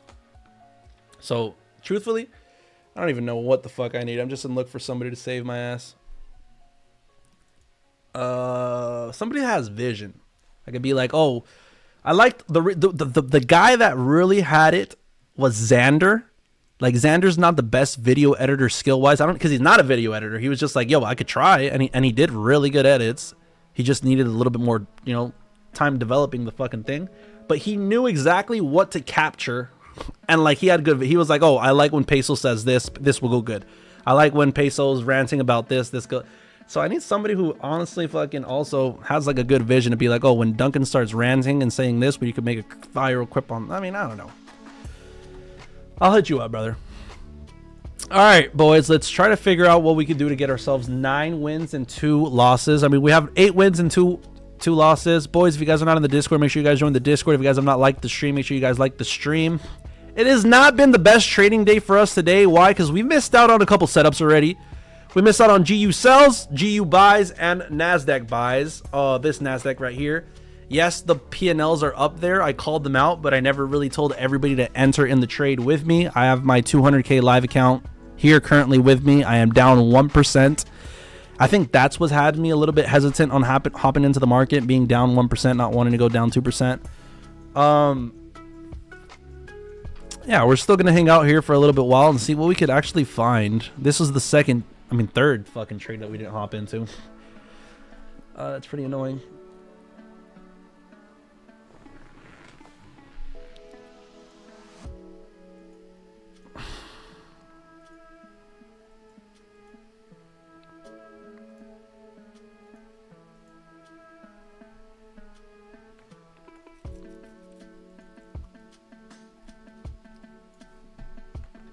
I think, all right, so this is another opportunity for those who do trade EU.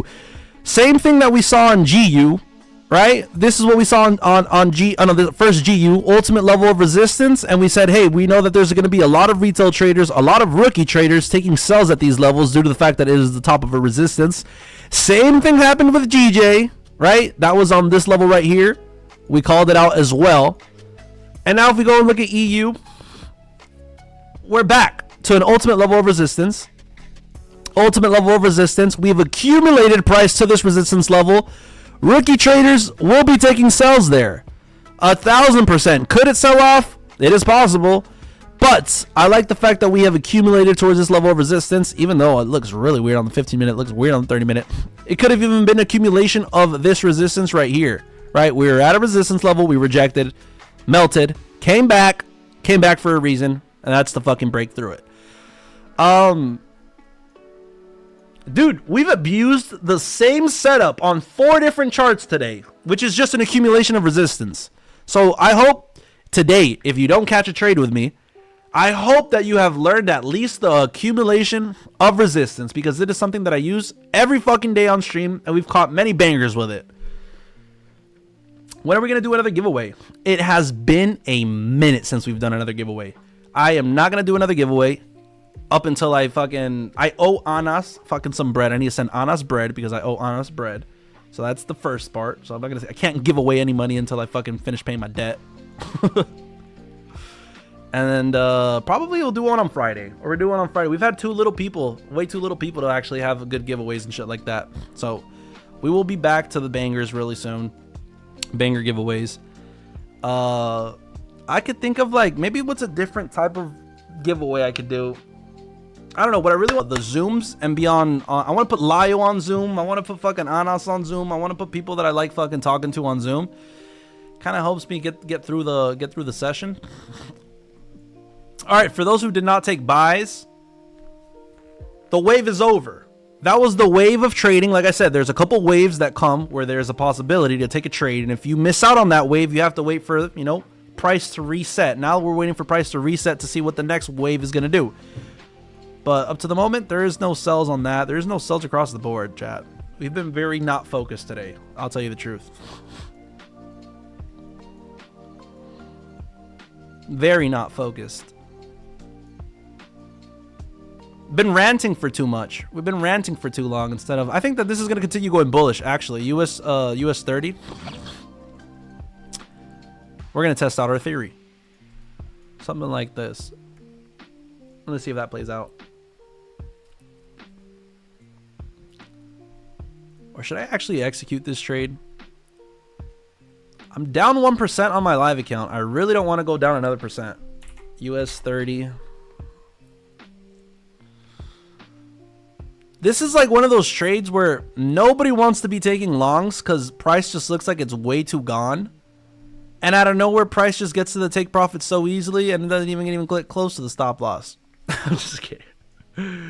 Anything could happen here, really. But we are going to get a 5-minute count. I think this 15-minute is going to close any second. The best case scenario possibility right here is for in 2 minutes, 1 minute and a half, this candlestick to close exactly where we're at. Next candlestick to open with no bottom wick. Fucking hit take profit. I need to go blow my nose, chat.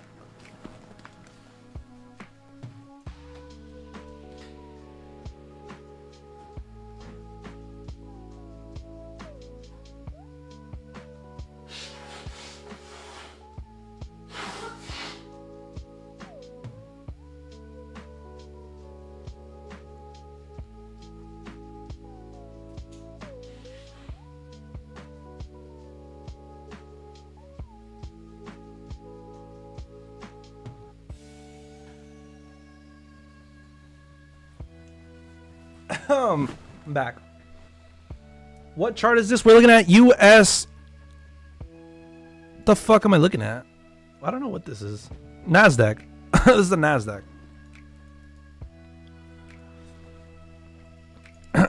NASDAQ. I apologize. Boys, I don't got any fucking Zins on me. I don't got any goddamn... I don't got donkey on me. Like...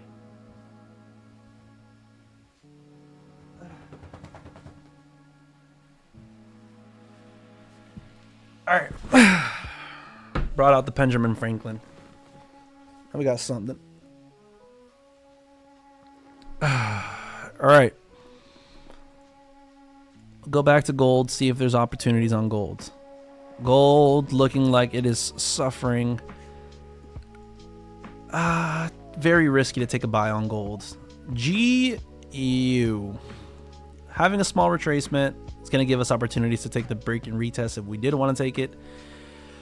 GJ. I mean, it's past the ultimate resistance. We could come back. We could come back here, but we are bullish on this pair. It really just comes down to finding the correct opportunity to be able to hop in it. And look at this. We were right about EU as well. Ultimate level of resistance. So, boys, is there anybody that it is their first time joining their stream? This stream. Is it anybody's first time? I doubt it, but there could be, you know? Anybody's first time joining this stream. And if it is your first time, have you learned what an... I don't even know what I like calling it. An accumulation of resistance? That's a good name for it, chat. Right? We'll agree. Have you guys learned what a continuation candlestick is or what accumulation of resistance is? For anybody that is new. Or is anybody that is currently has joined before learned about this setup today? It's the setup that I came up with. I've developed it. I've taken SMC, ICT, OCD, LGTBQD, taken all those fucking things and I made it just one fucking easy strategy to learn and understand. And yeah, we rinse and repeat the setups back to back. Today we've used it multiple times. Yeah, I support these buys. Bro, what the fuck is happening? Xander, we were just talking about you. I was complimenting how amazing you are as a video editor, brother. I heard y'all missed me. I was talking about you. I was saying, goddamn, man, the only person that has like the vision necessary, maybe it's not the top skills on video editing. Cap! That's exactly what I said. Nah, now anything I say, Lyle's gonna say that I'm lying. I'll let everybody else in the chat determine what I was saying. I said that I worked with many video editors, and you're the only person that would actually give me what I wanted, not skill-wise on the edits, but like you had the actual vision of knowing, oh, this is what looked good on Peso. This would look good over here. This needs to do this. Like, you were the only guy that had like the logic. And I think it's because you've watched me for a while, where you kind of know what people like, what people don't like, what people would like. But goddamn, man, we got some clueless people out here.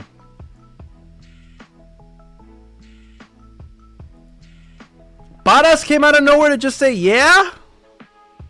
Yeah, what? What does yeah mean?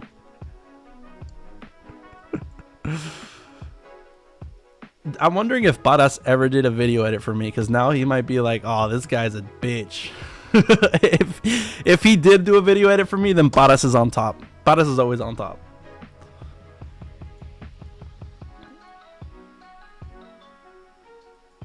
I don't think so.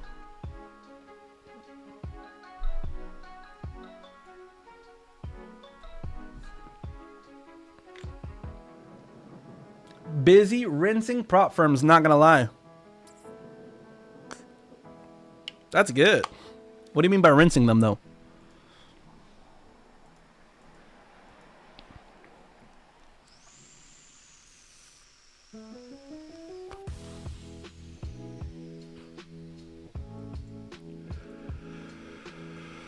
Look at this. NASDAQ. NASDAQ. Continuation candlestick, ultimate level of resistance. I mean, it's a rinse and repeat. This thing does not get easier to do. I am just not focused today. Why is my nose itching? You're in the buy again? Good shit.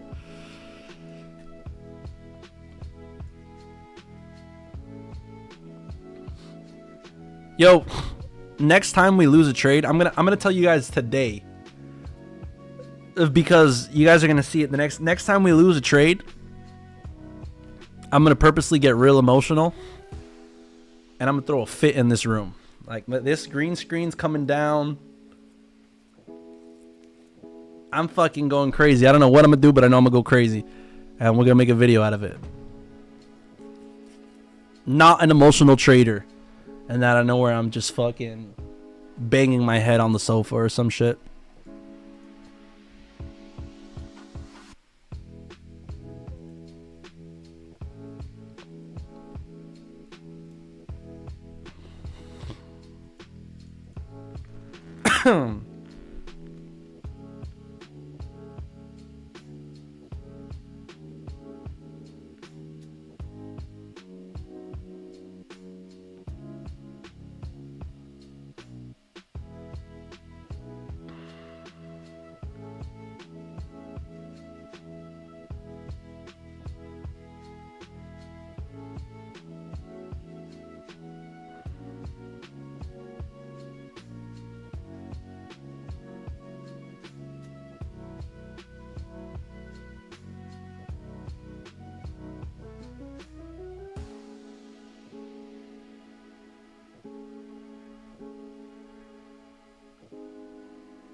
All right, what is a reasonable profit target for NASDAQ? Honestly,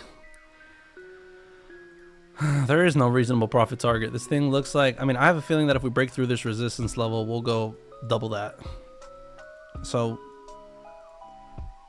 and then like, so right now we have a banger setup about to form. I think we might hop into some NASDAQ. I mean, oh no, this is GU. Shit. I apologize. I have no idea what NASDAQ really. Oh my God, NASDAQ turned around. NASDAQ I wouldn't be able to tell you, but boys, we're about to get a banger setup on GU. My bad for jumping back. Right, I'm going to erase everything off the board to keep it clean for us. 30-minute candlestick, leaving a huge wick to the top side. All right, fuck it. I think we got our setup. We lose, we lose. Last time we took the setup, we were fucking... I'm taking it. I think we're taking it. I don't know if I'm taking it too early right now, though.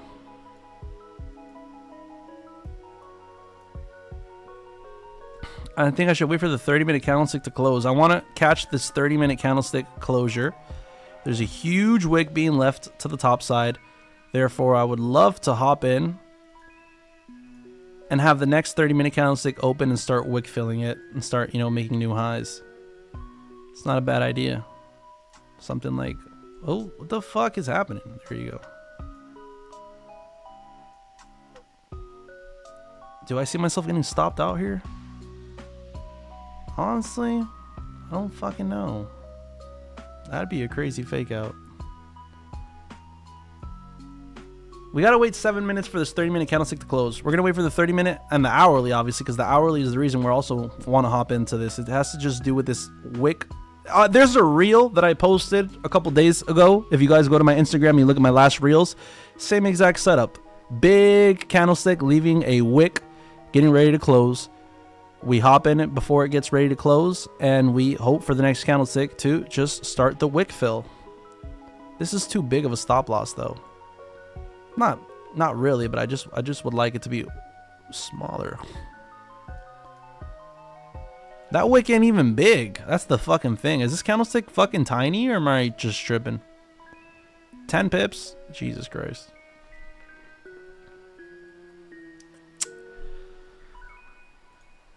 What are you guys thinking, chat? One's in the chat if you guys are bullish on GBP USD. If you guys are bullish on GU, type 1 in the chat. If you guys are bearish, if you guys think that it is going to sell off, type 2s in the chat. I want to see full participation right now. Boys, and if you guys have not liked up the channel, make sure you guys like the stream. I'm looking at the likes right now, and we are low on the likes. Low on the likes, boys. It helps the algorithm. It helps the channel grow. It doesn't cost you guys anything, so please support the channel. Drop a like. Really means a lot.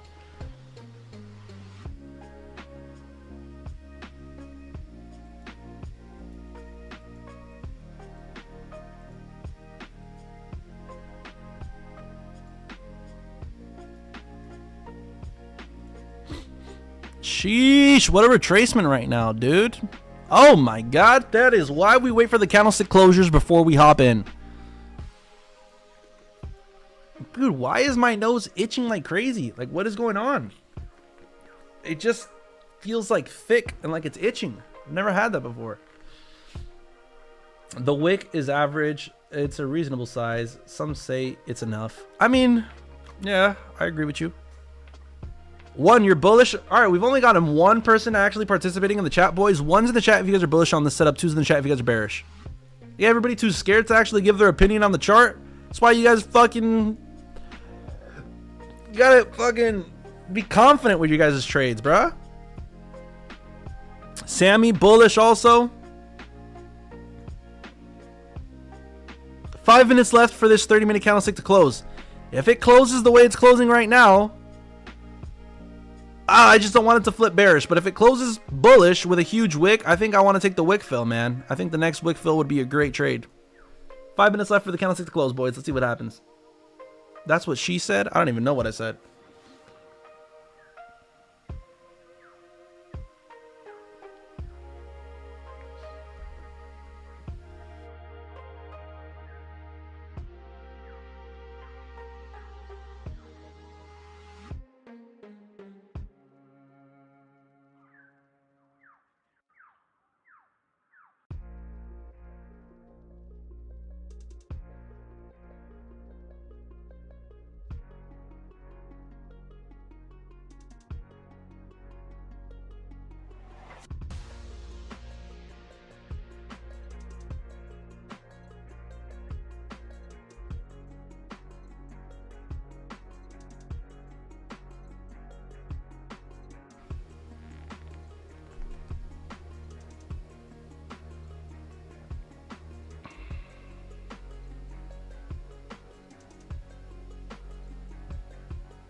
That is a big retrace. But yo, GU, the market is acting up today. I feel bad for those who have been hopping in and out of trades, because you guys are the ones taking the losses right now. That is crazy that we had a huge sell-off past this level of support. And after that, we went and had a huge, like, we've had a break of structure to the downside, and now we've had a break of structure to the upside. Both being pretty strong confirmations to keep going but like they just keep turning around. NASDAQ. See, boys. I don't know. You don't know why I don't trade the NASDAQ more? I think that I would fucking just print money, dude. I think the NASDAQ is the easiest thing in the world to trade. The US30 and the NASDAQ, I'm always fucking getting the most bangers trades on them. I love that Lyrics took this trade. This is what I'm telling you guys. If you guys join my stream long enough, you guys see that even if I don't have to take the trade, I just throw different banger setups left and right. And if you guys like the way it looks, and if you guys like the way it sounds, and you guys agree with what you guys are looking at, then man, a lot of opportunities open up. It helps somebody having some confirmation for you there. That was a beautiful, beautiful trade, Lyrics. Good job. I mean, I told you it was going to play out. This is what you do when NASDAQ is rallying. This is where everybody starts going, sells, sells. My RSI is getting hit. My RSI is getting hit. Like, fucking, I don't know, bro. People be doing some weird-ass things with them weird-ass indicators.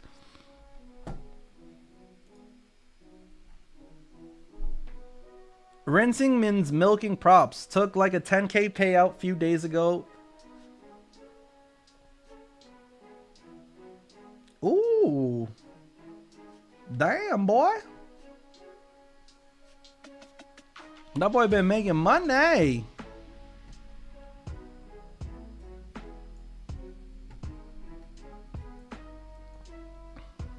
Se me rompe la calma. Lyrics up 2% for the day. Good shit. That NASDAQ trade was a banger, bro. Both NASDAQ trades were bangers.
Alright, why waste your time with GU just 20 pips per day? What? I don't get it. I absolutely do not understand what you meant by that. What was the trade that we were looking at? Was it this US30 wick fill? I think it is. Damn it! Did I just get distracted and miss out on my mitt? Oh my god, the wick fill's about to happen. Why waste your time on GU and just for 20 pips a day? I don't care if it's 5 pips a day. I don't care if it's 10 pips a day. As long as I'm making 1% in my trade, because I always risk 1% per trade. Bro, it don't matter how many pips. This is not like a fucking who caught the most amount of pips competition. Nobody gives a fuck about the amount of pips. If this was a whoever could catch the most amount of pips competition, then Don Vo would never even be relevant. Don Vo catches about 3 pips probably per week, 4 pips per week, and he's still probably one of the most relevant traders out there. So if this was a who could catch the most pips amount competition, you know, Just like girls. This is not who could get the most girls. There's women everywhere. It's about who could catch the baddie. Who got the baddie? If you don't got the baddie, then it don't matter. All right, you can have 30 women around you. You can have 40 women around you. You know, it don't matter. If you don't got the baddie, it don't matter. All right, so right now we had a 30-minute candlestick with a huge wick to the top side, right? And I am thinking that we are most likely going and wick filling this. Now, it is good that we have not hopped into it yet because now we are making some lows. I'm honestly bullish on GU right now, right? I'm honestly bullish on GU just as we was on NASDAQ. NASDAQ has been feeding us today. I think US30 and NASDAQ are going to keep on pumping aggressively throughout the rest of the day. I mean, for those who thought that the market was going to crash and that it was all over, you guys thought wrong. I mean, this is fucking, this is America. Wait, what was the, what's that Kendrick Lamar line? This is America. No, this is, no, Chance the, this is America. Yeah, it's This is America. They said go to gold, please. All right, let's do a gold breakdown. 4-hour candlestick, 1 bearish, 2 bearish, 3 bearish. We were trading beneath our 8 SMA. The thing is with gold, look how many times that we have been trading beneath our 8 SMA and then we just recover and then fly. Trade beneath the 8 SMA, recover, then fly. You know, trade beneath the 8 SMA, recover and fly. So this trading beneath the 8 SMA is not really a confirmation for me. Now, when I go and I look at these 15-minute and smaller time frame candlesticks, not even. I mean, this could go up and this could go down. There's just not any valid believe it or not, I'm thinking that it's gonna fucking melt out a little bit more. But this could just recover right now. Specifically, look how it looks right here on the 2-hour time frame. This is easily trade beneath and then just start recovering and then it starts going bullish. I wouldn't touch this. I think it's a guessing game right now.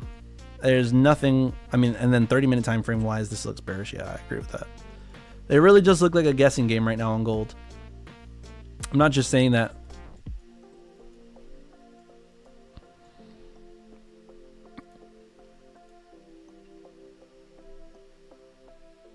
GU wick fill, right, Tony?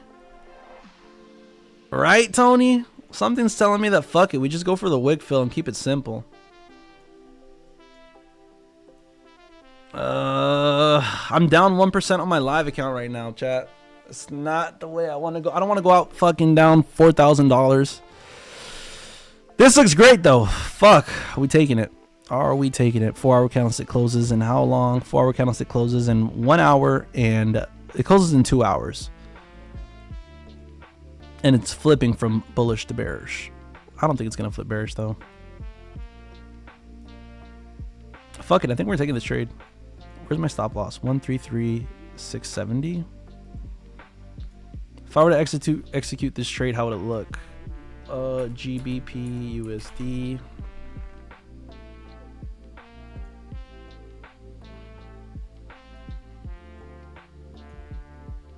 All right, where's the stop loss I have here? At 1.3670. 1.3670. So I would throw probably like a what? 5 lot. 1.3670. 1.3670. Oh, way more than a 5 lot. And like a 10 lot. 15 lot. 13 lot. 13 lots seems good. 12. 133.670. 133.670. This is the trade I got on the board right now.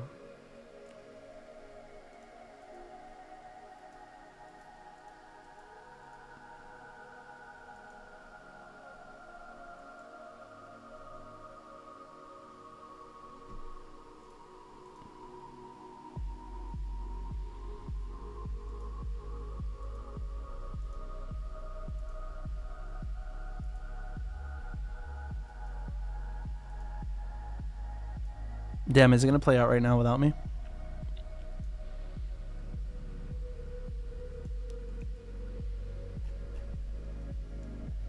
Damn, is it going to play out without me? I'm going to crash out. Because that would be the 4th trade I missed today type shit.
Oh shit, we are back. I don't know why I got distracted right there. No wick fill. I've not hopped into this trade yet. Not hopped into this trade yet. The reason we would hop in right now is due to the fact that this 30-minute candlestick as well as hourly candlestick, honestly, I'm about to take the trade.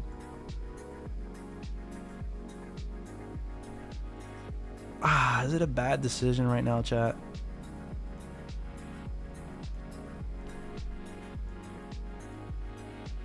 Oof. Oof. We're doing something.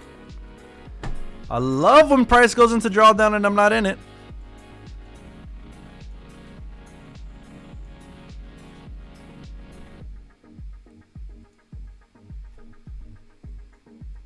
Is that, you know what? Price is a bad, oh my God, it's going to go.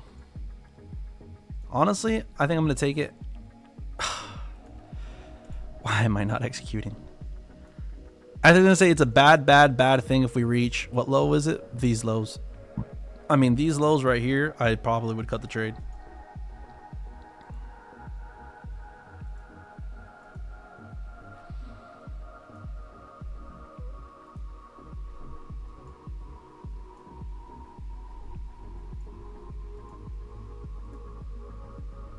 All right, honestly, I'm going to risk 0.5%. I don't need to risk full percent. We're going with that. I'm in it. Sadly. Let's see what happens. I need to use the restroom. Be right back, chat.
Back of the Chevy with the champagne running, just you and me, and the truck bed wild like a California king.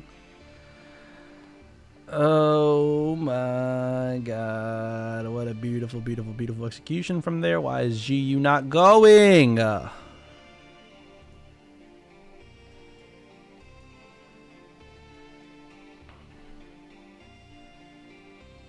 Gold, please. All right. Gold, up to the moment. like I've shown before, look how whenever we start trading beneath this 8 SMA, right? This little blue line, we start trading beneath it. We go and we make some lows and then we just recover it and then keep on going. And it's happened multiple times. Question is it happening this time again? What is the lower time frames telling us?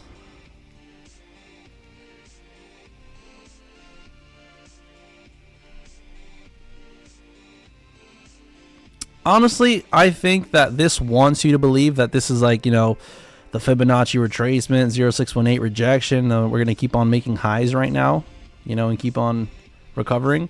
I think that there's a chance that we come and reach these lows again. I think there's a stronger chance that we come and reach these lows. I would go with the continuation of momentum that is present, which is sells. Sells is more present momentum. And so therefore, I'd probably go with sells. Now, obviously, the sells would just probably be 1-to-1 risk reward ratio sells. I wouldn't even take a trade on gold right now, but if I was, I'd probably take something like this. And it's going instantly into drawdown, but yeah, regardless, this is probably the setup that I would take. And it's just because I'm going with the momentum that exists, right? So hourly candlesticks are already bearish. I'm expecting it to go bearish. Crazy that we tapped these lows and we didn't keep on going lower. I mean, I'm someone who would have expected the second that we were to tap these lows, we were going to disrespect it and wick fill to the downside. So like I said, gold's in the middle of a limbo, bro. It could go bullish, it could go bearish. I'm sometimes preaching on the stream that, hey, bro, just go with fucking buys on gold, fucking specifically when everything's just rallying. Even if it looks bearish, go with buys. I don't know. It's not as clear as how Nasdaq is, where there's an actual trend. GU also is one of those spots where, bro, it could. It looks like it's supposed to keep on going bullish. But then we zoom out and we just like, all right, but if we do hit these lows, it will, you know, these lows getting hit will mean that we're going to have a huge melt out. GU, which means that would be the dollar getting stronger. And right now we have the dollar weakening. So that's kind of good for us in our trade. Even though the dollar index is leaving a huge wick. Huge wick. Ugh. Sorry for the yawning chat. Gold, back to gold. Gold, mini drawdown. GU.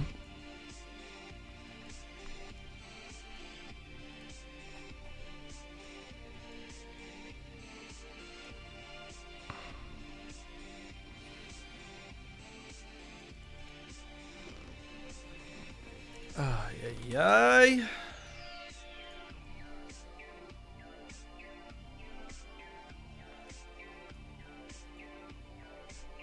And of course, Jesus Christ, man.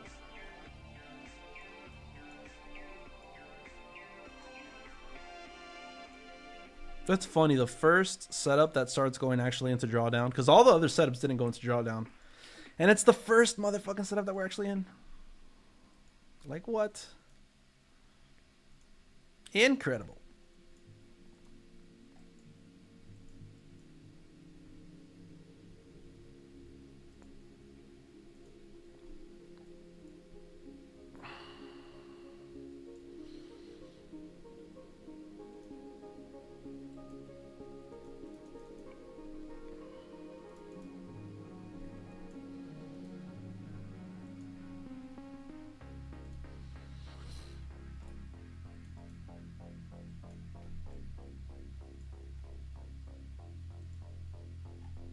Oh shit, look at Dogecoin, boys. A little bit of a recovery. I wonder how Bitcoin is looking.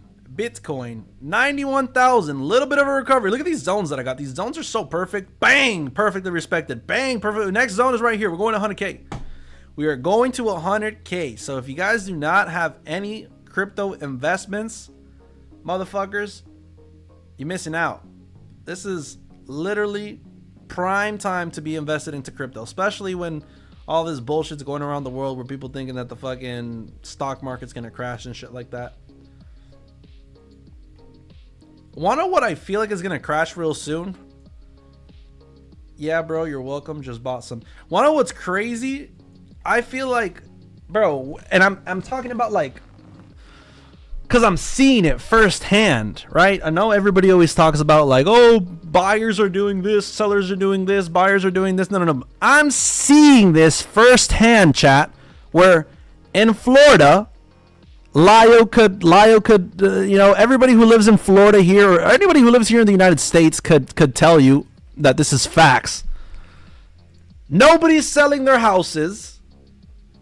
Nobody's selling their houses unless you got like 5 other fucking houses.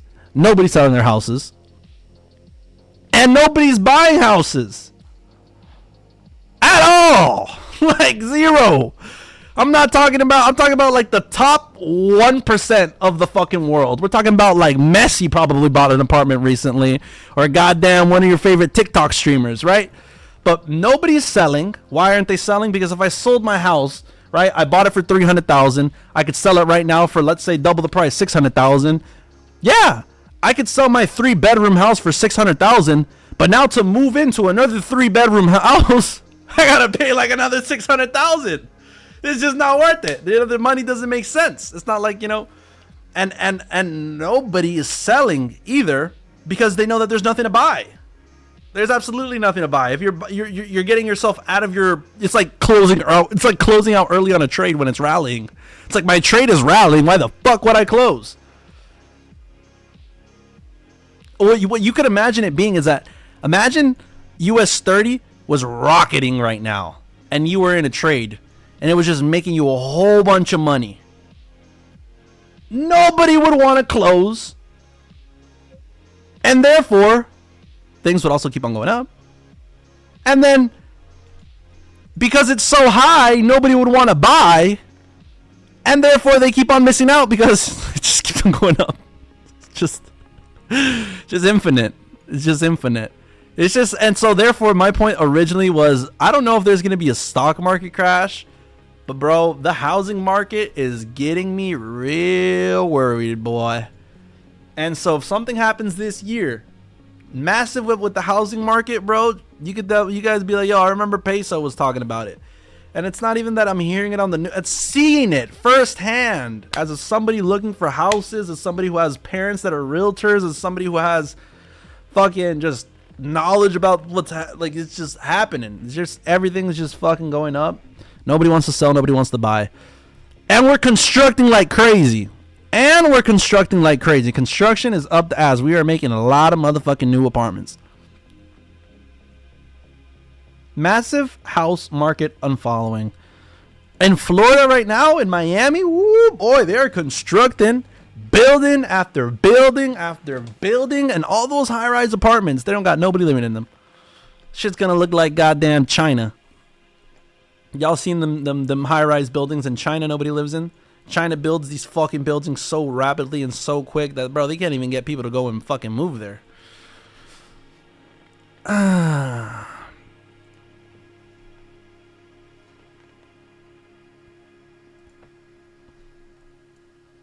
And the truck bear wild like a California king. You could do it in if you know what I mean. Let's put some miles. This gold cell looks pretty good. Look pretty good, chat. Boys, if you guys have not liked up the stream yet and you guys have been watching, I would truly appreciate it if you guys like up the stream. I actually don't even know how many likes we have. I'm going to reset right now. See how many likes we got. 17. That is a pretty depressing number. It's totally fine though. I honestly like this sell more than my GU buy. That's pretty fucking sad. Then there's nothing I can do about it besides possibly close out early.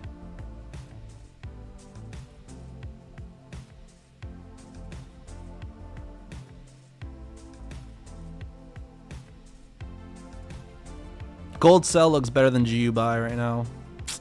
And they both mean GU buy.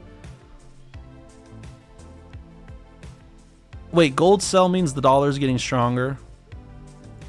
And so therefore, dollar's getting stronger. It means it should go down. Fuck.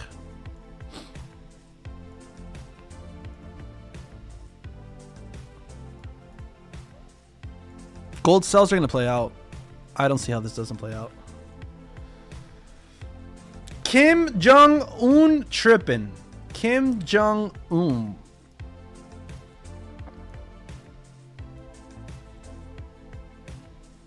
How is GJ rallying and GU isn't, bruh? Come on, chat. Come on. Look at this, bro. This is the same level that I'm circling that we were supposed to have right here. Same fucking shit. Fucking struggling. DXY looking like it's, I mean, I think the DXY is going to retrace right now. I think we're going to lose some dollar momentum. I knew this gold sell was going to look amazing. It's still going. It's going to go. Banger. She's a banger. She's a runner. Who's in gold sells? Anybody in gold sells right now? No gold sellers? Nope.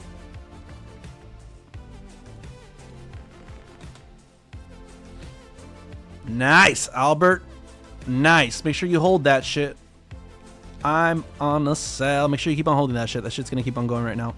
Right now, if it, I mean, this was the essential level that it needed to hit. It just barely hit this level. Now, yes, we could have a possible retracement. It doesn't matter. At the end of this fucking wave of volatility, you're gonna see yourself finishing the wick fill of this 3,407 area.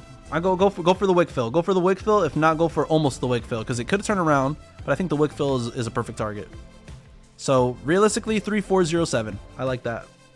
3,408 if you get to 3,409 max, which is more than 10 pips away. So 10 points. It's fucking massive. Anybody currently still in these NASDAQ longs? Anybody take advantage of these NASDAQ longs besides Lyrics? Was it Lyrics the one that took it?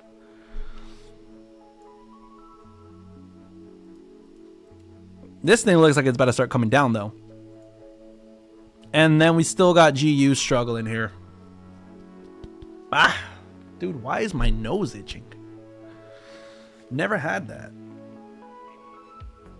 Yep, same thing you see on gold, Tony. Good shit.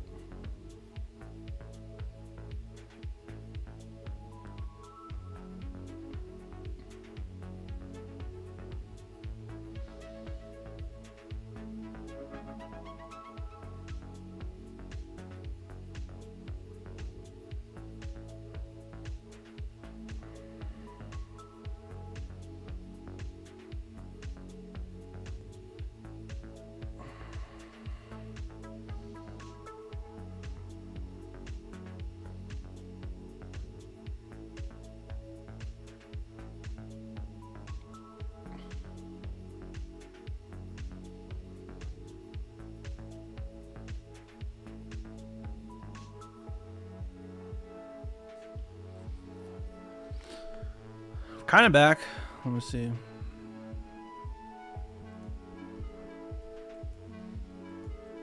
Come on, Wickfield, just play out. Just keep swimming. Just keep swimming, swimming, swimming. Gold. Gold!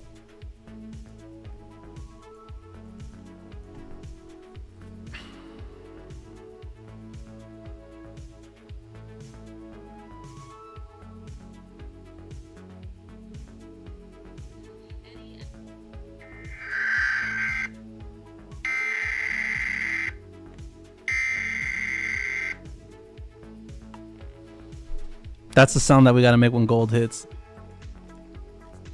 Sheesh! With the engine running, just you and me. Alright. Alright. We're losing our energy here. Bro, I think I'm gonna close out of this fucking GU trade.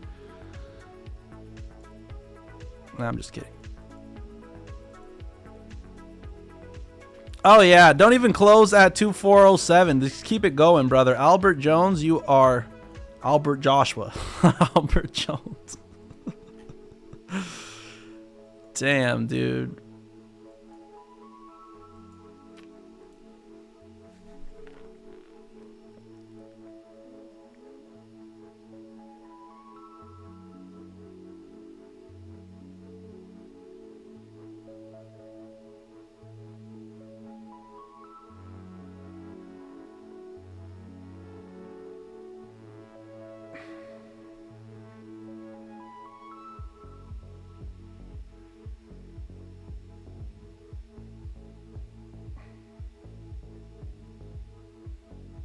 All gas, no brakes.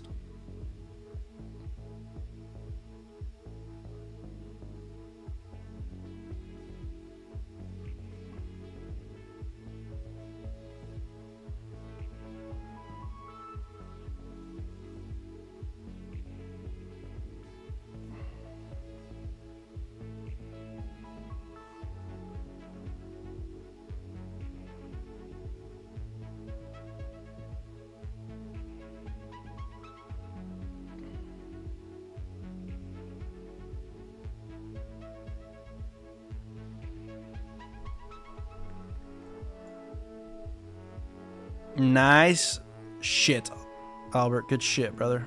Amazing. Just you and me.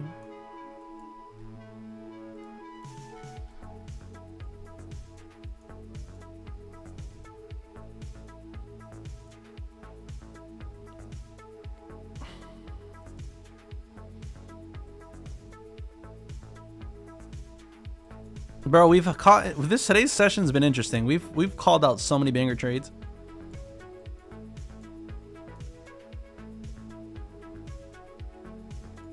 And this is the only one that's gonna fuck us. And it's the one that I'm in my live account on. That's crazy. That is crazy as fuck.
Thanks to you, I hold that trade and made it big.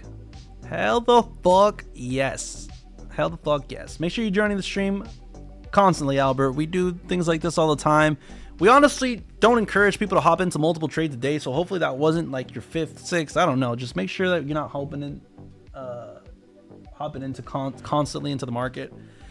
We really only get on streaming, like kind of try to catch one trade, which is the trade that I usually take on live stream that I tell everybody exit. I always wait for you to come online. Oh, Albert's been here before. Damn, dude, am I gonna get the flip? I don't think I'm gonna get the flip, dude. That is, at least I risked 0.5%, but Jesus Christ, man.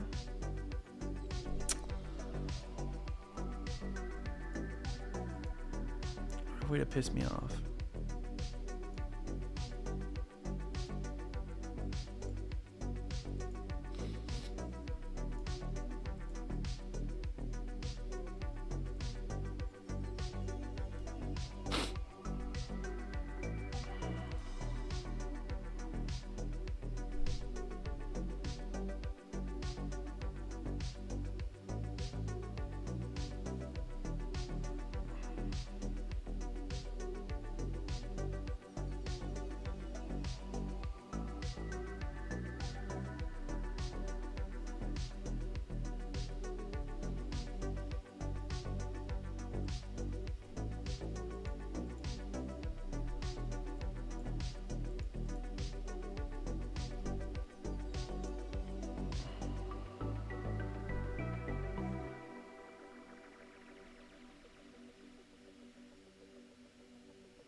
Supercalifragilisticexpialidocious.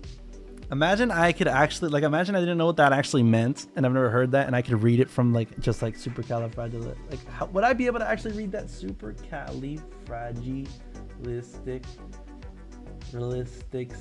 No, there I would have gotten lost. But because I know what it says, supercalifragilistic. Like, what the fuck is an expialidocious? Who the hell would ever say expialidocious? I don't even know what that means. Alright, chat. We're losing a little bit of our energy here. We're losing a little bit of our momentum, but nonetheless, we have Albert who has closed out on profit. Price is turning around, and we have me that has not closed out on profit, and price is turning around. So honestly, the energy is coming back. We're feeling it, boys. Let's get some likes on the stream. Let's get some comments in the section. It helps the algorithm boost me to the top, so then everybody joins me, and then I don't gotta ask you sorry ass people to like my stream. Imagine, dude just turns on his viewers.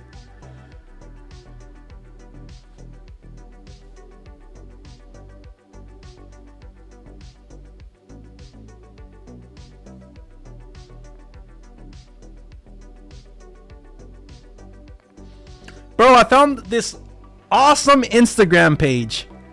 Oh, you're on liking, bro. I found this awesome Instagram page, Lio. I'm gonna send it to you. I feel like this would be you, bro. I feel like you're the type of menace that would be able to pull this off. It's hilarious, bro. This guy is honestly...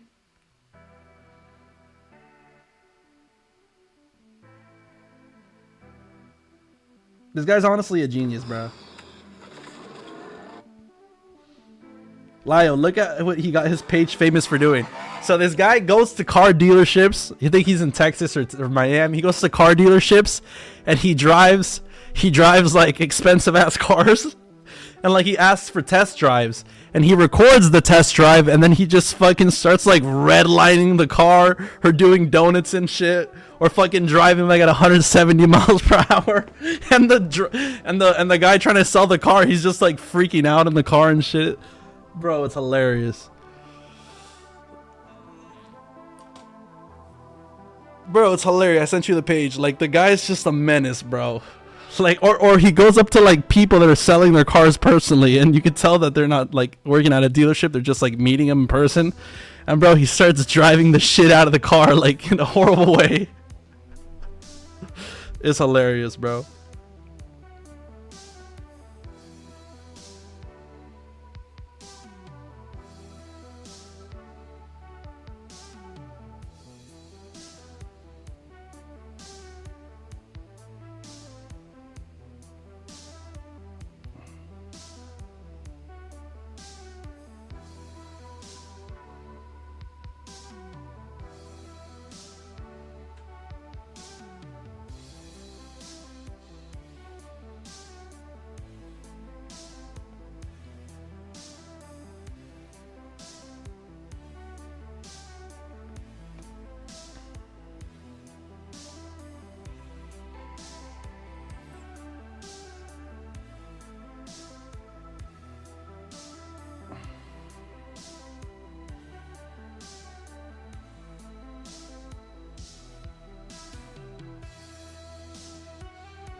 You're done. I'm done.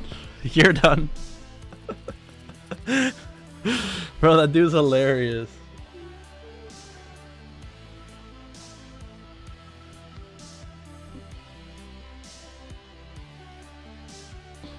What Anas? Wait, why is Anas laughing?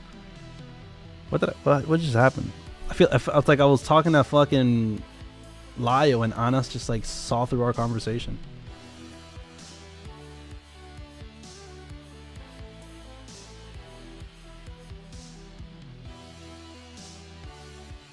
Look, this is the freaky stuff Lyle got in my conversations, bro. Like, what the fuck was that, chat? Look at this.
My bad. My mic is off. I know. All right, chat. Are you still calling? All right, chat. Still calling you Don Vo. Remember me. I don't think the chat ever called me Don Vo. Chat. Have I ever been called Don Vo? Anybody here in the chat want to answer the question? Have I ever been called Don Vo? I don't think I've ever been called Don Vo. And if I was called Don Vo, nah, actually I wouldn't take it in a positive way. So I actually don't remember you, brother. I do not know what you were talking about.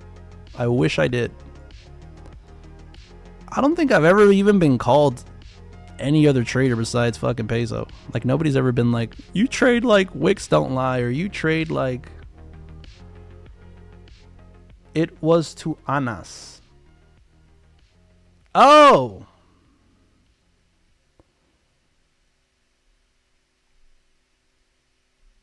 Oh, because Anas closed. I am still in my trade, bruh.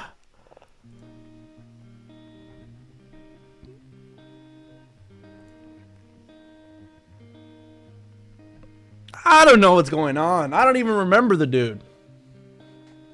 But welcome back.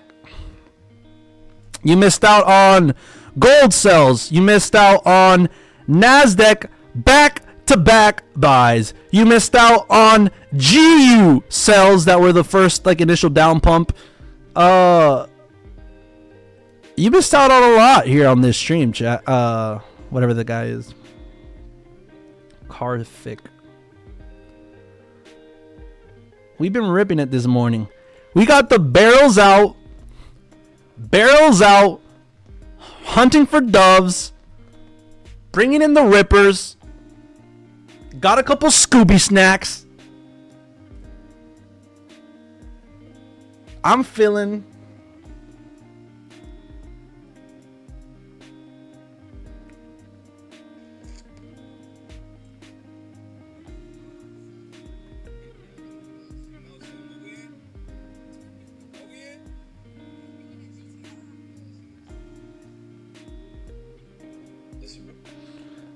I don't even know why I go on Instagram anymore. I hate looking at people's stories. We're in profit, bingity bingity in profit, bingity bingity in profit, bingity bingity in profit. Don't bow, see it, don't bow, see it, don't bow, see it.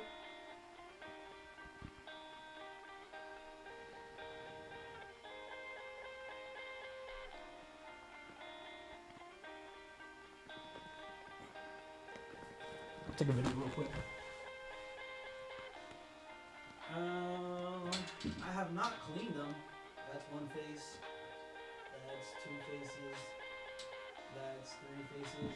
That is a smudge. Definitely a toe banger, but it's definitely a smudge.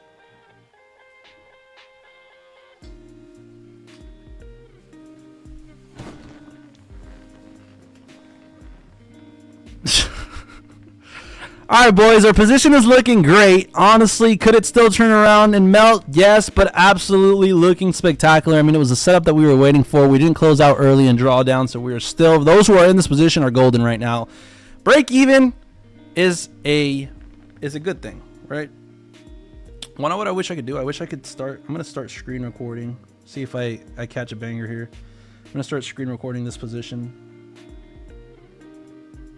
Trades. Screen record. Boom! And you know what I'm gonna do? I'm gonna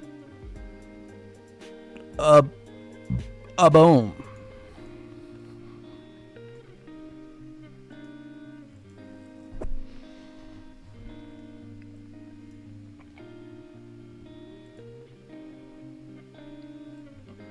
So now actually record. All right, boys, we are currently in these GU trade. Why did we take it? Due to the fact that we had a 1 hour candlestick leave a big wick. This hourly candlestick is looking now that it needs to start wick filling the previous wick, which was obviously the wick to the left of it. 30-minute candlestick, accumulation of resistance. Right now, we are at a strong resistance level where we know a bunch of rookie traders, RSIs, are getting hit. We know a bunch of people that are missing out on the buys are going to be like, hey, it's a resistance level. Let's take a sell. Nonetheless, we're going to use that volatility, those retail traders' volatility, to help keep bursting us through this resistance level and finish the wick fill that we have going on here to the left. Let's see how this trade ends up playing out, but we are going to continue with our bullish momentum. Hopefully, could we go into drawdown? Yes. Nonetheless, feels like we're still good.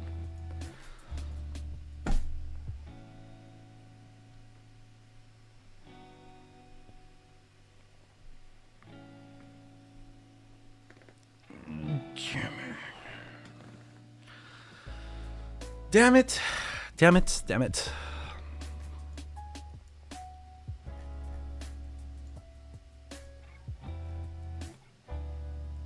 Damn it.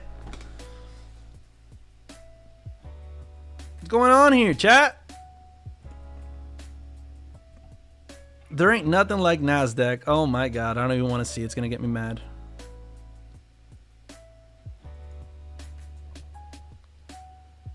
This ain't nothing like NASDAQ.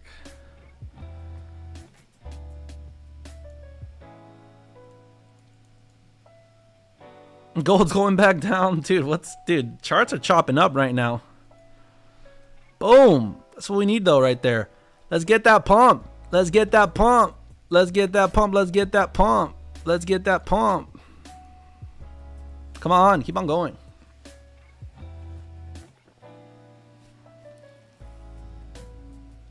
Where's the money music? Honestly, I just barely started recording a video, so I don't think the money music is a smart idea. Trying to see if I could post the banger.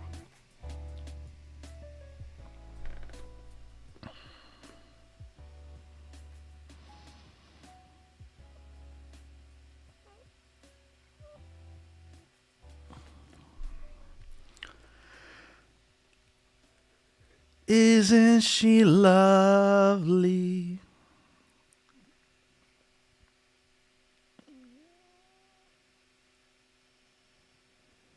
Why did I forget you, brother? I don't get what you're talking about. I remember you perfectly. You're Karthik anyway, right? You're Karthik? This is Karthik that I'm talking to? The one that used to join the streams? The one with the K on the profile photo? Purple K background?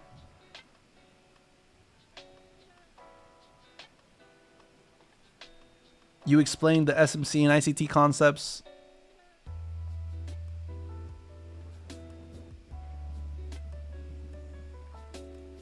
I remember.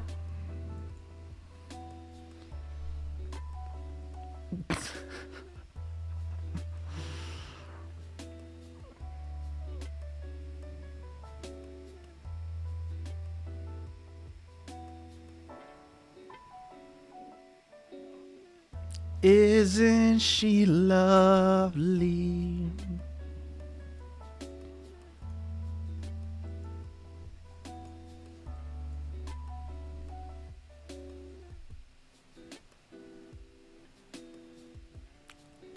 Come on, man.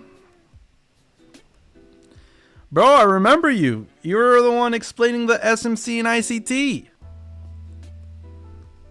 How could I forget the two most important fucking trading strategies in the fucking world?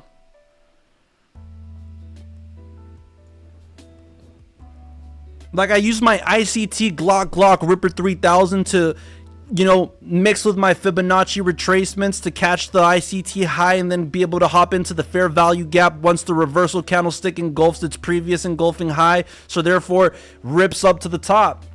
Shit's fucking easy.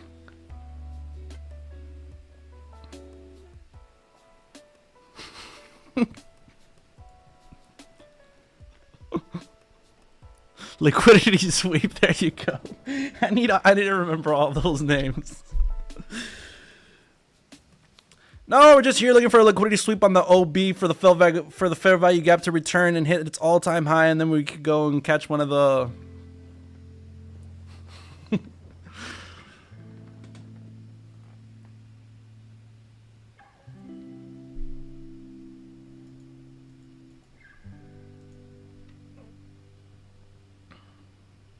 ICT. You know what's funny? I don't know how ICT even looks.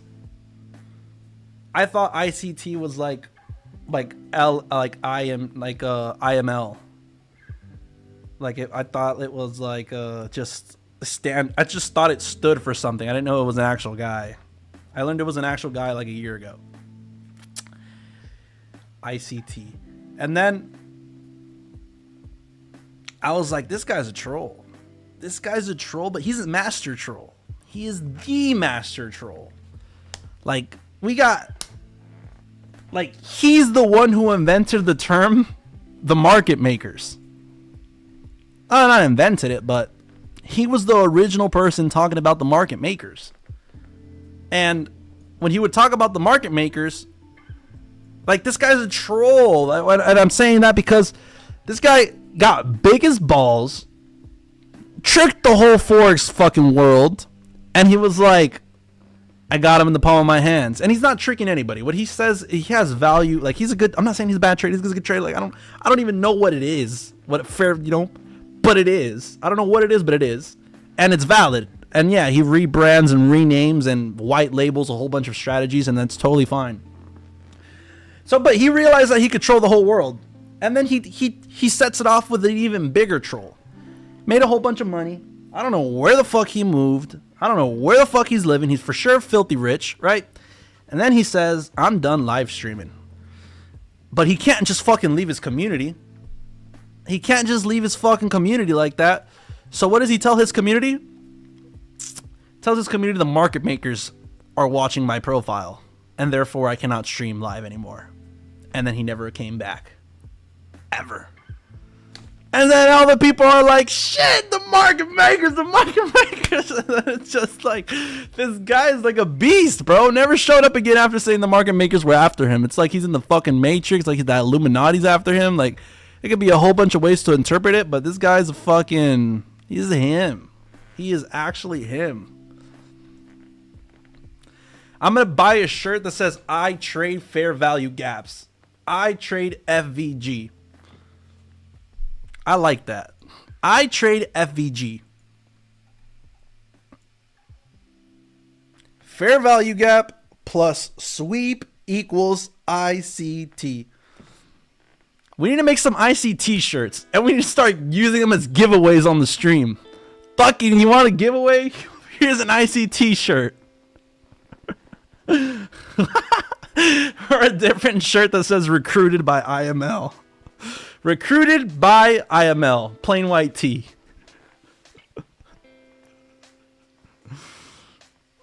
That'd be great. Make myself laugh by myself. I think I'm hilarious, to tell you the truth. Some funny stuff right there.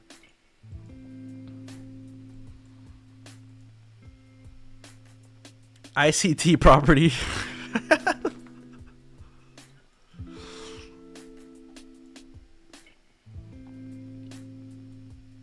I have no fair value.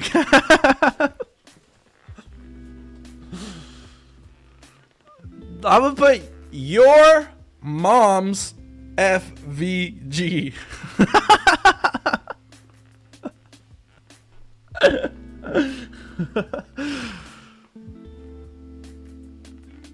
Stopped out at your mom's fair value gap. Stopped out at your mom's fair value gap. Like, what the fuck? Fair value gap sounds weirder and weirder the more I say it. Like, what the fuck? The fair value gap she tells you not to worry about. Yeah.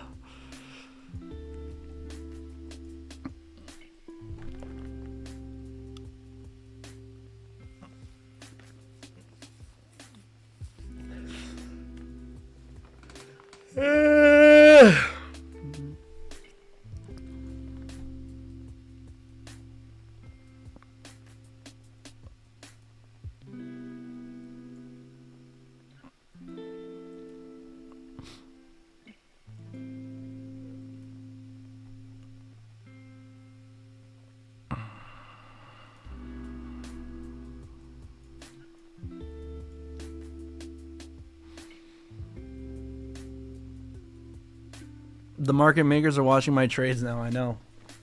I'm actually going to make a video of that today. It's going to be quick, though. It's a remake. Ugh. I have a good amount of content lined up for today. Not that I'm going to post any of it today. Well, I need to post something for today, but I have a good amount of content lined up today. One's going to be talking about prop firms. Another one's going to be talking about... Another one's going to be talking about... I don't know. I have like a couple of reels. I have some content to record today, that is for sure. Damn it! This fucking trade, bro.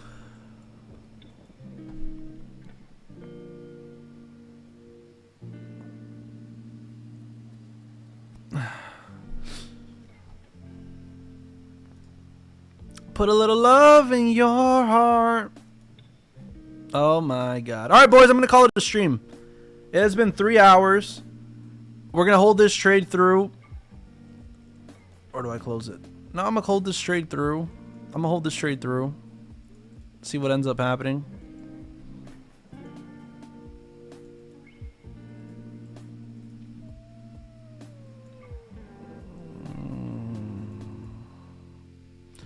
No fucking way that's happening like that. Like, what the fuck? New hourly candlestick? I guess we'll wait for the new hourly candlestick. Hope you win, man. Thank you. I hope all you guys are winning also.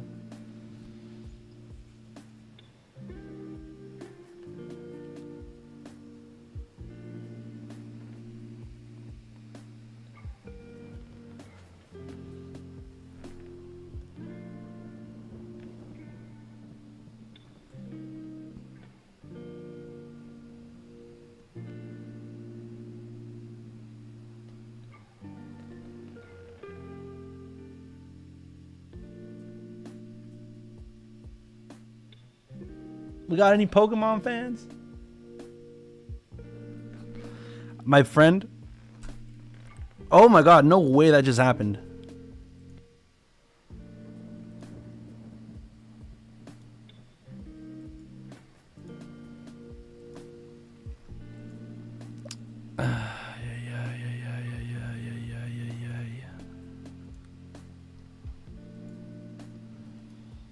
I think I might cut the trade.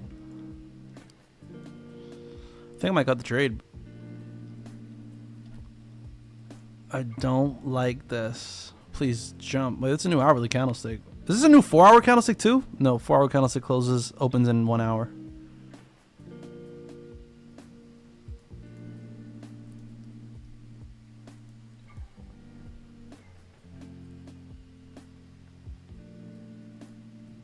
Legendary Team Rocket. Huh? Yo.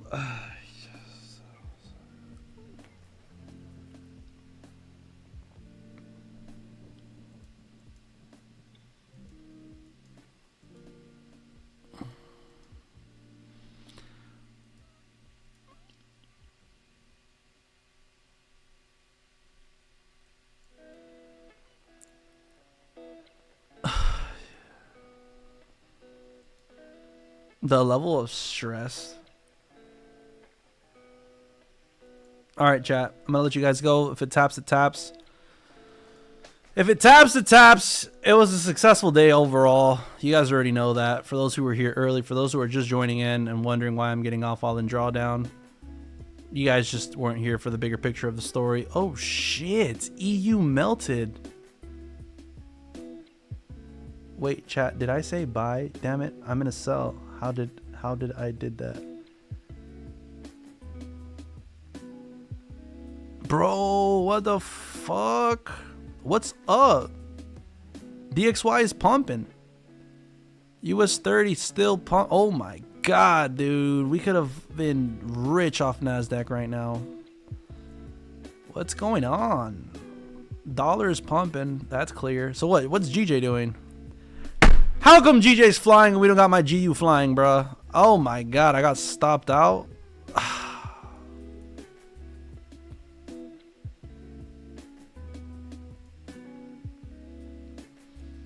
Alright, well, the record is 8-3.